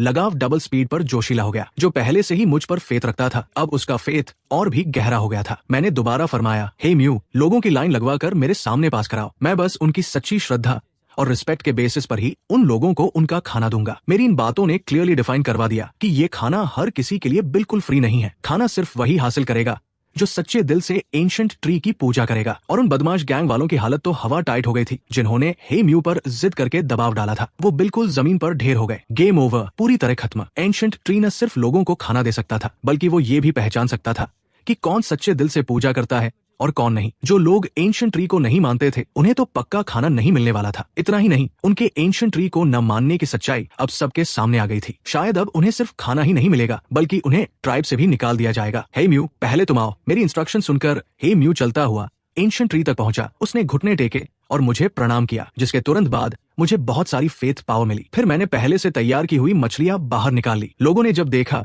कि एक लचीली शाखा से बंधी हुई मछलियां बाहर आ रही हैं, तो उनकी सांसें तेज हो गई। ये वो मछलियां थी जो मैंने पहले से ही स्टोर करके रखी थी और इन्हें लाने वाला कोई और नहीं बल्कि वो ब्लैक टर्टल था, जिसे मैंने अपना सबऑर्डिनेट बनाया था। उस ब्लैक टर्टल ने मुझसे रोज एक मछली पकड़ कर लाने का वादा किया था और उसने सच में ऐसा ही किया। कभी कभी तो वो एक से ज्यादा मछलियां भी ले आता था, पर मैं तो एक पेड़ हूँ, मेरे पास खाने के लिए मुंह तो था नहीं, इसलिए मैंने इन मछलियों को सुखाकर सेव कर लिया था। अब ये मेरे पेड़ के एक खास स्टोरेज रूम में रखी हुई थी। इन सूखी मछलियों में से कुछ निकालकर इन लोगों को देने से ये आराम से बसंत के मौसम तक सर्वाइव कर सकते थे। मैंने एक मछली हे म्यू को दे दी। हे म्यू ने मेरा शुक्रिया अदा किया और उठकर दूसरे लोगों को आगे आने का इशारा किया। इसी तरह आगे बढ़ते हुए इस बार मुझे जो फेथ पावर मिली वो हे म्यू के मुकाबले बहुत कम थी, इसलिए मैंने जो मछली दी वो भी बहुत छोटी थी। अब उस ब्लैक टर्टल ट्राइब वाले बदमाश की बारी आई। किंगशी घबराते हुए मेरे सामने आया। उसके घुटने टेकने और पूजा करने के बाद मुझे जो फेथ पावर मिली वो इतनी कम थी कि उसे ना के बराबर ही माना जा सकता था। मैंने अपने स्टोरेज रूम में थोड़ी देर ढूंढा और आखिर में एक छोटी मछली की सिर्फ पूंछ निकालकर उसे देने के लिए तैयार कर ली। पर ये जो इंतजार का वक्त था उसने उसकी घबराहट और डर को और भी बढ़ा दिया था। आखिरकार वो इस इंतजार को बर्दाश्त नहीं कर पाया और उसने अपना सिर जमीन पर जोर से पटक दिया। एंशिएंट ट्री, मुझसे बहुत बड़ी गलती हो गई। मुझे आपकी ताकत पर शक नहीं करना चाहिए था। मेरी पूजा झूठी थी। मैं पापी हूँ, मुझसे गलती हो गई। एंशिएंट ट्री, मुझे खाना नहीं चाहिए, बस मुझे सजा मत दीजिए। मैं सच में गलत था। मैं सुधर जाऊंगा और आगे से हमेशा सच्चे दिल से आपकी पूजा करूंगा। ये सुनकर मैंने वो मछली की पूंछ वापस अंदर रख ली। चलो छोड़ो, इसे ले जाओ। हे म्यू, इसे नीचे ले जाओ और इसे अपनी गलती का एहसास करने दो। हे म्यू ने मेरी बात सुनी और तुरंत अपने लोगों को इशारा करके उसे पकड़ने को कहा। इसे नीचे ले जाओ और बंद कर दो। कुछ दिनों तक इसे बाहर नहीं आना चाहिए। हे म्यू का ये तरीका देखकर मैंने सोचा कि मुझे इन्हें एक जेल बनाने का आइडिया देना चाहिए, पर फिर मैंने सोचा रहने दो, अभी तो ट्री ट्राइब के लोगों के पास खाने के ही वांदे हैं, तो जाहिर है अभी उनके पास जेल बनाने के रिसोर्सेज नहीं है। हे म्यू के किंगशी को नीचे भेजने के बाद बाकी लोग लाइन में लगकर अपना खाना लेते रहे। जल्द ही पूरे ट्राइब के लगभग सभी लोगों को खाना मिल गया। सिर्फ कुछ गिने चुने लोग ही बचे थे जिन्हें खाना नहीं मिला और जाहिर है उन्हें हे म्यू ने पकड़वा कर उनके घरों में कैद करवा दिया था। इस इंसिडेंट के बाद पूरे ट्राइब के लोगों की मेरे प्रति फेथ पावर में जबरदस्त उछाल आया। अब लोगों की नजरों में मैं सिर्फ एक आम पेड़ या सिर्फ एक टोटम नहीं रह गया था। मैं क्या था, इस बात का जवाब अभी उन लोगों के पास नहीं था। मैंने सभी लोगों को वापस भेज दिया और सिर्फ हे म्यू को अपने पास रोक लिया। हे म्यू को पता था कि मुझे उससे कुछ जरूरी काम है। एंशिएंट ट्री, आपके क्या ऑर्डर्स हैं? मैंने आहिस्ता से कहा। हे म्यू, क्या तुम जानते हो कि आज ये सब क्यों हुआ? हे म्यू ने अपना सिर नीचे झुकाकर जवाब दिया। एंशिएंट ट्री, ये सब मेरी ही गलती है कि मैं पूरे ट्राइब को अच्छे से मैनेज नहीं कर पाया, जिसकी वजह से ट्राइब में ऐसे लोग पैदा हो गए जो सच्चे दिल से आपकी पूजा नहीं करते थे। हाँ, इस मामले में तुम्हारी सच में गलती है। हे म्यू का चेहरा डर से काला पड़ गया। प्लीज मुझे सजा दीजिए। मैं हंसने लगा। मेरी हंसी सुनकर हे म्यू ने हैरान होकर अपना सिर ऊपर उठाया। हे म्यू, मैं तुम्हें इसलिए नहीं डांट रहा कि तुमने अपने लोगों को अच्छे से मैनेज नहीं किया। मेरा सवाल यह है कि आखिर ट्राइब में खाने की कमी क्यों हुई? हे म्यू ने सोचकर जवाब दिया, हम लोग जरूरत के हिसाब से काफी शिकार नहीं पकड़ पाए। मैंने मन ही मन एक आह भरी। मुझे लगा कि हे म्यू को खुद से इसका असली रीजन सोचने देना बहुत मुश्किल होगा, इसलिए मुझे ही उसे सब क्लियर समझाना पड़ेगा। हे म्यू, क्या तुमने कभी उन हरी घासों पर ध्यान दिया है जिनके ऊपर बीज उगते हैं? हे म्यू मेरे सवाल से बिल्कुल हैरान रह गया। उसने अपने दिमाग में सोचा, एक शिकारी होने के नाते उसका पूरा ध्यान सिर्फ जानवरों के पैरों के निशान ढूंढने पर रहता था। जहाँ तक बात खाने वाले बीजों और घासों की है, तो शायद सिर्फ ट्राइब की वो औरतें ही इनके बारे में जानती होंगी जो जंगल से फल और सब्जियां इकट्ठा करती है। मैंने उसे सोचते हुए देखा तो आगे कहा, अगर इन बीजों को इकट्ठा कर लिया जाए और बसंत के मौसम में इन्हें जमीन में बो दिया जाए तो क्या होगा? हे म्यू ने बिना ज्यादा सोचे तुरंत जवाब दिया, वो अंकुर बन फूट जाएंगे और बड़े हो जाएंगे। बिल्कुल सही, वो अंकुर बन फूटेंगे, उनमें फूल खिलेंगे और पतझड़ आने तक उनमें और भी बहुत सारे बीज निकल आएंगे। तुम लोगों को बस बसंत के मौसम में जमीन में एक बीज बोना है और पतझड़ आने पर तुम पूरी एक बीजों की लड़ी फसल के रूप में काट सकोगे। क्या तुम मेरी बात का मतलब समझ रहे हो? हे म्यू ने अपने दिमाग में कैलकुलेशंस की। एक बीज बोकर मुट्ठी भर बीज वापस पाना, अगर ये सच में पॉसिबल है तो हे म्यू की सांसें तेज हो गई। एंशिएंट ट्री, अगर ऐसा है तो इसका मतलब है कि हमारे पास खाने के लिए बहुत सारे बीज होंगे और ऐसा हुआ तो हमें सर्दियों में कभी खाने की कमी की टेंशन नहीं होगी। ये तो बहुत बढ़िया बात है। एंशिएंट ट्री, मैं समझ गया था कि हे म्यू को मेरी बात समझ आ गई है। हे म्यू इस आइडिया के बारे में सोचकर इतना एक्साइटेड हो गया था कि वो चाहता था कि बसंत का मौसम अभी तुरंत आ जाए ताकि वो जल्दी से जाकर बीज बो सके। मैंने सोचा सिर्फ उन्हें बीज बोने के बारे में बताना ही काफी नहीं होगा, उन्हें फार्मिंग की और भी डिटेल्ड नॉलेज देनी पड़ेगी, जैसे कि खेत के लिए सही जगह कैसे चुने, किस वक्त बीज बोए, खेती के टूल्स कैसे बनाए वगैरह। इन प्रिमिटिव लोगों को इन सब चीजों का बिल्कुल कोई आइडिया नहीं था, इसलिए मुझे ही उन्हें सब सिखाना था। जाहिर है मैं चाहता तो ये सब उन्हें नहीं सिखाता, वो लोग खुद कुछ साल खेती करके धीरे धीरे ये सब अपने आप भी सीख ही जाते। पर मुझे लगा कि उसमें बहुत ज्यादा टाइम लग जाएगा, इसलिए मैंने तुरंत हे म्यू को ऑर्डर दिया, तुम ट्राइब में से कुछ लोगों को चुनकर मेरे पास भेजो, मैं उन्हें फार्मिंग की नॉलेज दूंगा ताकि जब बसंत का मौसम आए तो वो लोग अच्छे से खेती कर सके। हे म्यू ने तुरंत सिर हिलाया और कहा कि वो अभी जाकर लोगों को चुनता है। मैंने कहा कि इतनी जल्दबाजी की जरूरत नहीं है, बसंत आने में अभी कुछ टाइम बाकी है और इतना टाइम उन्हें सिखाने के लिए काफी है। मैं इन लोगों को बेसिक नॉलेज दूंगा, पर हाँ, इस बात का ध्यान रखना कि वो लोग ज्यादा बेवकूफ ना हो। अगले दिन हे म्यू 3 लोगों को लेकर मेरे सामने हाजिर हुआ। इन तीनों की उम्र ज्यादा नहीं थी, बस 13 साल के ही थे, पर ट्री ट्राइब में इस उम्र के बच्चों को अडल्ट मान लिया जाता था। लड़के बाकी लोगों के साथ शिकार पर जाने लगते थे और लड़कियां शादी की उम्र की हो जाती थी। क्या करें, इन प्रिमिटिव लोगों की एवरेज उम्र बहुत लंबी नहीं होती थी। 50 साल की उम्र को तो बहुत ज्यादा बूढ़ा मान लिया जाता था, पर मेरे सामने खड़े ये बच्चे वो थे जिन्हें मेरा आशीर्वाद मिल चुका था। इनकी फिजिकल स्ट्रेंथ बहुत बढ़ गई थी और जाहिर है इसी वजह से ये आम लोगों से ज्यादा लंबी उम्र भी जिएंगे। इन तीनों में 2 लड़कियां थी और 1 लड़का। वो तीनों अभी मेरे करीब आए भी नहीं थे कि मुझे दूर से ही उस लड़के की आवाज आ गई जो हे म्यू से कंप्लेन कर रहा था। हे म्यू अंकल, मैं यहाँ खेती बाड़ी जैसी फालतू चीजें नहीं सीखना चाहता, मुझे आप लोगों के साथ जंगल में शिकार करने जाना है। हे म्यू ने एक जोरदार थप्पड़ उस लड़के के सिर के पीछे जड़ दिया और बोला, ये क्या बकवास कर रहा है तू? ये साक्षात एंशिएंट ट्री तुझे खुद पढ़ाने वाले हैं। ये इतना बड़ा मौका है और तू इसकी वैल्यू नहीं समझ रहा। अगर मैं ट्राइब के बीच जाकर एक बार जोर से चिल्ला दूं ना तो लोग यहाँ आने के लिए आपस में लड़ मरेंगे। लड़के का चेहरा मासूमियत से भर गया। वो कुछ और आर्ग्यूमेंट करना चाहता था, पर जैसे ही उसने अपना सिर ऊपर करके हे म्यू का उठा हुआ हाथ देखा तो वो चुपचाप सरेंडर करके उसके पीछे पीछे चलने लगा। उसके बगल में चल रही दोनों लड़कियां मुंह पर हाथ रखकर चुपके चुपके हंस रही थी। हे म्यू उन तीनों को मेरे सामने लाया और उन्हें इंस्ट्रक्शन दी कि वो ध्यान से सब सीखें और कोई चोरी या मक्कारी ना करे। लड़के ने बड़बड़ाते हुए कहा, यहाँ साक्षात एंशिएंट ट्री के सामने चोरी या मक्कारी करने की हिम्मत कौन कर सकता है भला? हे म्यू ने उसे घूर कर देखा और पूछा, तूने क्या कहा? लड़के ने तुरंत मेरी तरफ मुड़कर पूरी श्रद्धा के साथ कहा, मैं एंशिएंट ट्री की दी हुई सारी नॉलेज को पूरे फोकस के साथ सीखूंगा। मैं अंदर ही अंदर मुस्कुरा रहा था। मैंने हे म्यू को तसल्ली दी कि वो इन तीनों को मेरे पास छोड़कर बेफिक्र होकर जा सकता है। इन तीनों में से लड़के का नाम शान जेडाई था और दोनों लड़कियों के नाम वायु और किंगली थे। ये तीनों बचपन से ही बड़ों के साथ एंशिएंट ट्री की पूजा करते आए थे और मेरे सच्चे बिलीवर्स थे। लड़का हालांकि शिकार पर जाना चाहता था, पर एंशिएंट ट्री का स्टूडेंट चुने जाने पर वो अंदर से बहुत खुश और प्राउड फील कर रहा था। मैंने सबसे पहले उन तीनों से कुछ बेसिक सवाल पूछे। दोनों लड़कियां कुछ बीजों को पहचान लेती थी, पर शान जेडाई को इस बारे में बिल्कुल जीरो नॉलेज थी। मैंने सबसे पहले उन्हें सही और अच्छी क्वालिटी के बीज चुनना सिखाया। मेरी बातें सुनकर किंगली कुछ कहना चाहती थी पर रुक गई। फिर भी उसने थोड़ी हिम्मत करके कहा, एंशिएंट ट्री, हमने जो भी बीज जमा किए थे वो सब तो खाने में खत्म हो चुके हैं। अब ट्राइब में बिल्कुल भी बीज नहीं बचे हैं। मैंने अपनी एक शाखा आगे की जिसके सिरे पर मैंने पत्तों को मोड़कर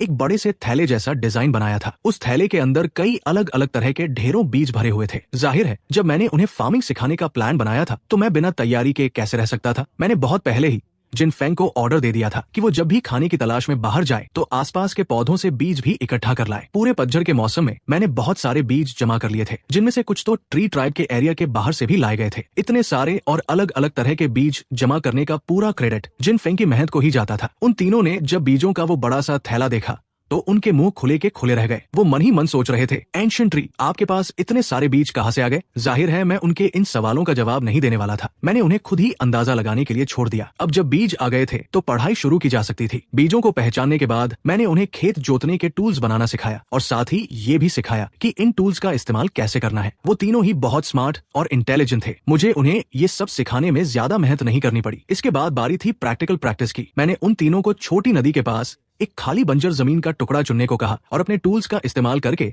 उस जमीन को खेत में बदलने का ऑर्डर दिया। ये जगह उनके प्रैक्टिस करने के लिए भी थी और बसंत के मौसम में यहीं पर बीज भी बोए जाने थे। ट्री ट्राइब के लोगों ने जब इन तीनों को नदी के किनारे मिट्टी खोदते देखा तो वो बहुत क्यूरियस हो गए और भागकर वहां जमा हो गए। मैंने उन तीनों को ऑर्डर दिया कि वो खेत जोतने के साथ साथ वहां खड़े लोगों को भी फार्मिंग के बारे में सब कुछ समझाते रहें। जब बसंत का मौसम आया तब तक पूरा ट्री ट्राइब फार्मिंग की बेसिक बातों को समझ चुका था। मेरे कैलकुलेशंस के हिसाब से मुझे पता था कि बसंत कब आएगा और जैसे ही सही वक्त आया मैंने उन तीनों को चुने हुए बीजों को जमीन में बोने का ऑर्डर दे दिया। ट्री ट्राइब के बाकी लोग भी मदद करने के लिए आ गए। उन्हें मेरी बातों पर पूरा विश्वास था, इसलिए उन्होंने छोटी नदी के किनारे कई छोटे बड़े खेत तैयार कर लिए और उन सब में बीज बो दिए। फार्मिंग का काम सिर्फ बीज बोने से खत्म नहीं होता, इसके बाद भी फसलों की लगातार देखभाल करनी पड़ती है। वक्त वक्त पर खाद डालनी पड़ती है, जंगली घास फूस को हटाना पड़ता है और कीड़ों से फसलों को बचाना पड़ता है। हालांकि इन लोगों को मेरी गाइडेंस मिल रही थी, फिर भी पहली बार खेती करते वक्त उन्हें कई प्रॉब्लम्स का सामना करना पड़ा। अगर उन्हें ये सब खुद से ही सीखना पड़ता तो शायद उन्हें फार्मिंग के सही रूल्स समझने में कई साल लग जाते। इन्हें सिखाने के दौरान मुझे अपनी एक नई एबिलिटी का पता चला। मैं इन फसलों की ग्रोथ को बिल्कुल सटीक तरीके से देख और समझ सकता था और मुझे पता चल जाता था कि कब किस चीज की जरूरत है। इस तरह भले ही मेरे पास खेती का कोई प्रैक्टिकल एक्सपीरियंस नहीं था, फिर भी मैं दूसरों को बड़ी आसानी से गाइड कर पा रहा था। 6 महीने बीत गए। कुछ ऐसी फसलें जिनका ग्रोथ साइकिल ज्यादा लंबा नहीं था, वो पककर तैयार हो गई थी। ट्री ट्राइब ने अपनी पहली बम्पर फसल का जश्न मनाया। शान जेडाई और बाकी दोनों के डायरेक्शन में औरतों और बच्चों के एक ग्रुप ने मिलकर पकी हुई फसलों को काटा और जमा किया। ये फसल गेहूं जैसी ही थी, बस इसके बीजों का साइज नॉर्मल गेहूं से आधा था। पर इसके बावजूद ट्री ट्राइब के लोगों के लिए ये एक बिल्कुल नया एक्सपीरियंस था। उन्होंने अपनी प्रिमिटिव हिस्ट्री में पहली बार इस तरह से खाना हासिल किया था। हे म्यू ने जब जमा किए गए बीजों का इतना बड़ा ढेर देखा तो खुशी से उसका चेहरा खिल उठा। और अभी तो खेतों में ऐसी बहुत सी फसलें बाकी थी जो पककर तैयार होने वाली थी। हे म्यू अपने दिमाग में इमेजिन कर पा रहा था कि अगर वो लगातार इसी तरह बीज बोते रहे और फसलें काटते रहे तो उनके पास खाने के लिए बीजों का कभी न खत्म होने वाला स्टॉक जमा हो जाएगा। और अगर ऐसा हुआ तो उन्हें कभी शिकार करने की जरूरत ही नहीं पड़ेगी। हे म्यू ने शान जेडाई को खुशी से मुस्कुराते हुए देखा और पूछा, शान जेडाई, क्या अभी तुम शिकार पर जाना चाहते हो? शान जेडाई ने हंसते हुए जवाब दिया, हे म्यू अंकल, एंशिएंट ट्री सच में बहुत महान है। ये सब उन्हीं का दिया हुआ आशीर्वाद है। हे म्यू ने भी उसकी बात से अग्री करते हुए कहा, हाँ, ये सब एंशिएंट ट्री का ही आशीर्वाद है। अब हमें इस साल की सर्दियों में भूख से मरने का कोई डर नहीं है। शान जेडाई ने हे म्यू को एक आइडिया देते हुए कहा, हे म्यू अंकल, मुझे लगता है हमें और भी बंजर जमीनों को खेतों में बदल लेना चाहिए ताकि हम और भी ज्यादा बीज बो सके। हे म्यू ने हाँ में सिर हिलाया। बिल्कुल सही कहा, पर इससे पहले कि हम ये करें, हमें एक बहुत ही जरूरी काम करना है, एंशिएंट ट्री की पूजा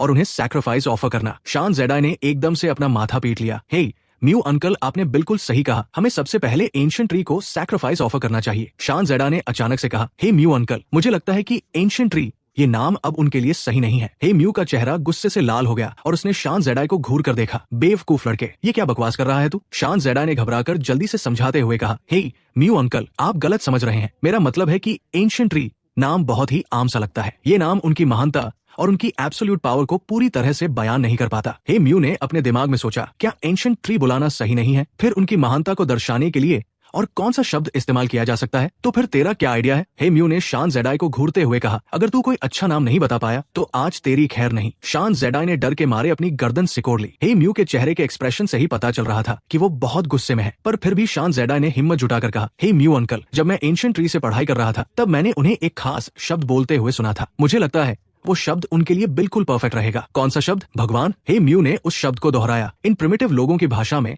ऐसा कोई शब्द एग्जिस्ट ही नहीं करता था, इसलिए मैंने अपनी नेटिव भाषा का शब्द इस्तेमाल किया था जिसका प्रोनाउंसिएशन हिंदी शब्द भगवान जैसा ही था। शान जेडाई ने हाँ में सिर हिलाया। बिल्कुल, भगवान। एंशिएंट ट्री ने बताया था कि भगवान सबसे ऊंचे और सबसे महान होते हैं, उनके पास लिमिटलेस पावर्स होती है। मुझे लगता है कि एंशिएंट ट्री को भगवान ही बुलाया जाना चाहिए। हे म्यू ने तुरंत हाँ में सिर हिला दिया। आज के बाद से मैं एंशिएंट ट्री को भगवान ही बुलाऊंगा। दोनों ने आपस में ये तय कर लिया और डिसाइड किया कि इस बार की पूजा के वक्त वो पूरे कबीले के सामने इस बात का अनाउंसमेंट कर देंगे। हे म्यू लोगों को लेकर पूजा की तैयारी करने चला गया। वो इस बार बहुत सारा और बहुत अच्छा सैक्रिफाइस ऑफर करना चाहता था, इसलिए वो लोगों को लेकर शिकार करने जंगल चला गया। एक जंगली सुअर का शिकार करके लाने के बाद हे म्यू ने लोगों से कहा कि वो खेतों से काटी गई ताजा फसल भी ले आए ताकि उसे भी सैक्रिफाइस के तौर पर चढ़ाया जा सके। पूरी तैयारी होने के बाद हे म्यू पूरे कबीले के लोगों को लेकर मेरे सामने हाजिर हुआ। उसने मेरे तने के सामने बहुत सारा चढ़ावा रखा। ट्री ट्राइब के लोग पूजा करने के बाद उस चढ़ावे को वापस नहीं ले जाते थे। इस बार हे म्यू ने सीधे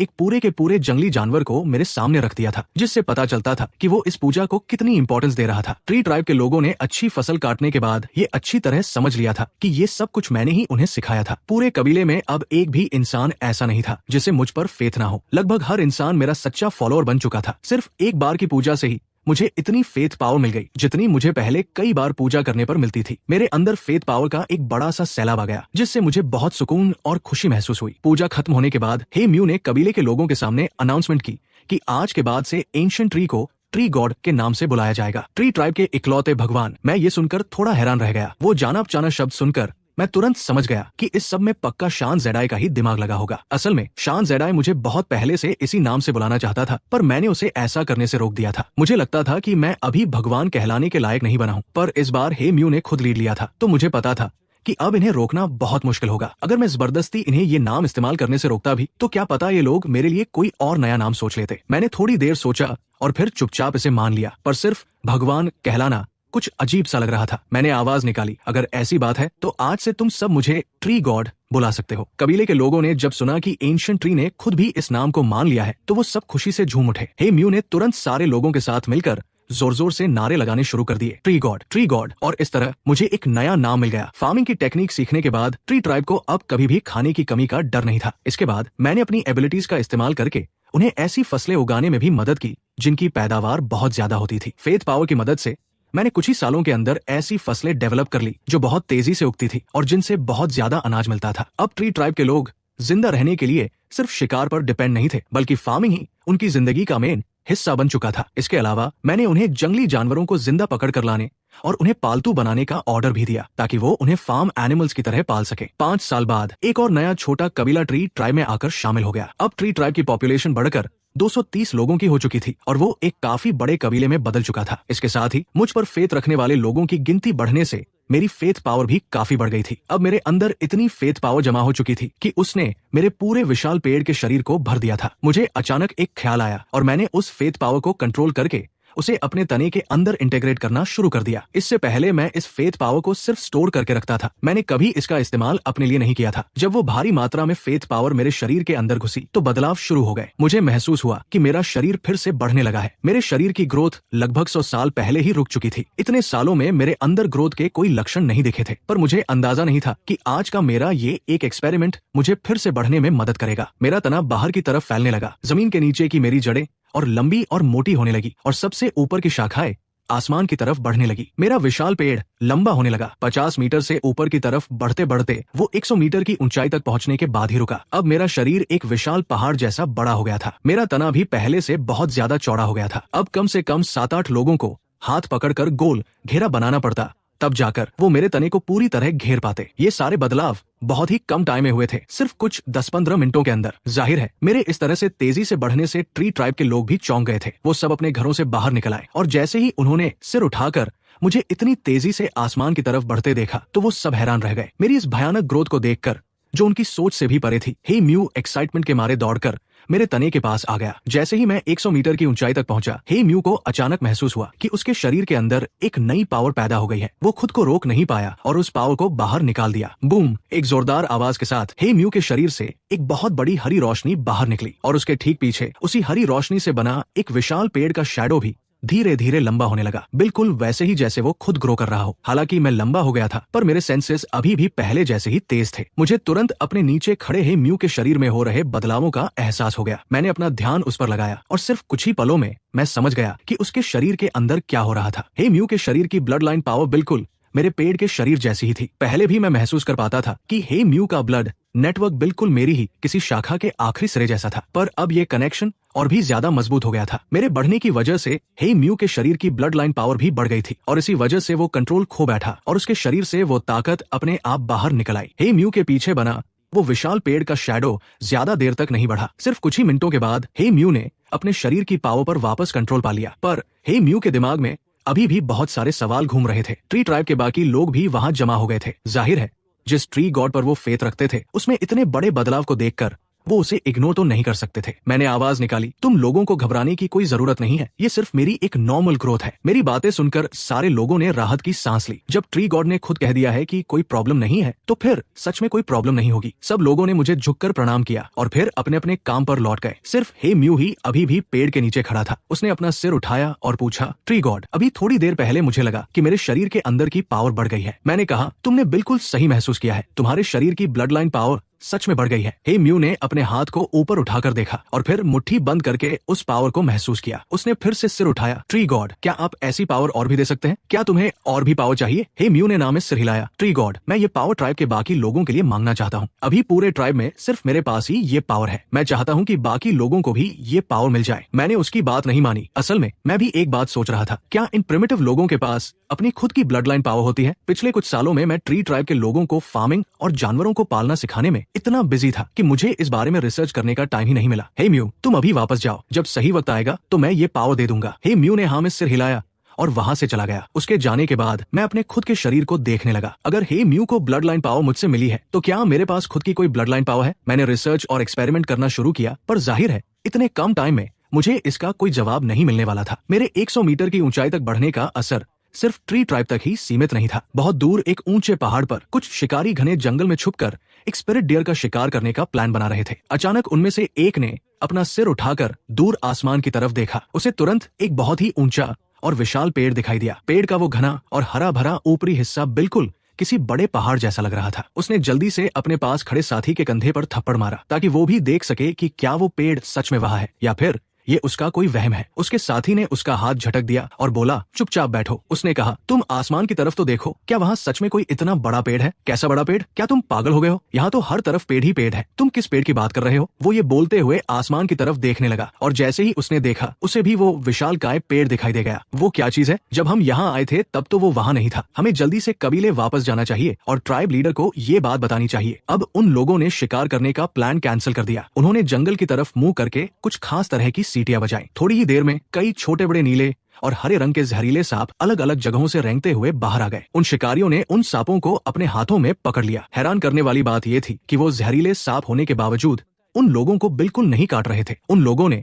अपने सांपों और शिकार के हथियारों को समेटा और तेजी से पहाड़ से नीचे उतरने लगे। नीचे उतरते वक्त भी वो बार बार आसमान की तरफ उस विशाल पेड़ को देख रहे थे, ये पक्का करने के लिए कि वो कोई सपना तो नहीं देख रहे। जैसे ही वो पहाड़ के बीच में पहुंचे, वो विशाल पेड़ पहाड़ के पीछे छुप गया। उन्हें डर लगा कि कहीं वो विशाल पेड़ गायब तो नहीं हो गया, इसलिए उन्होंने एक दूसरे को देखा और फिर से तेजी से पहाड़ के ऊपर की तरफ चढ़ने लगे। जब उन्होंने देखा कि वो विशाल पेड़ अभी भी वही था, तब जाकर उन्होंने राहत की सांस ली और फिर तेजी से अपने कबीले की तरफ भागने लगे।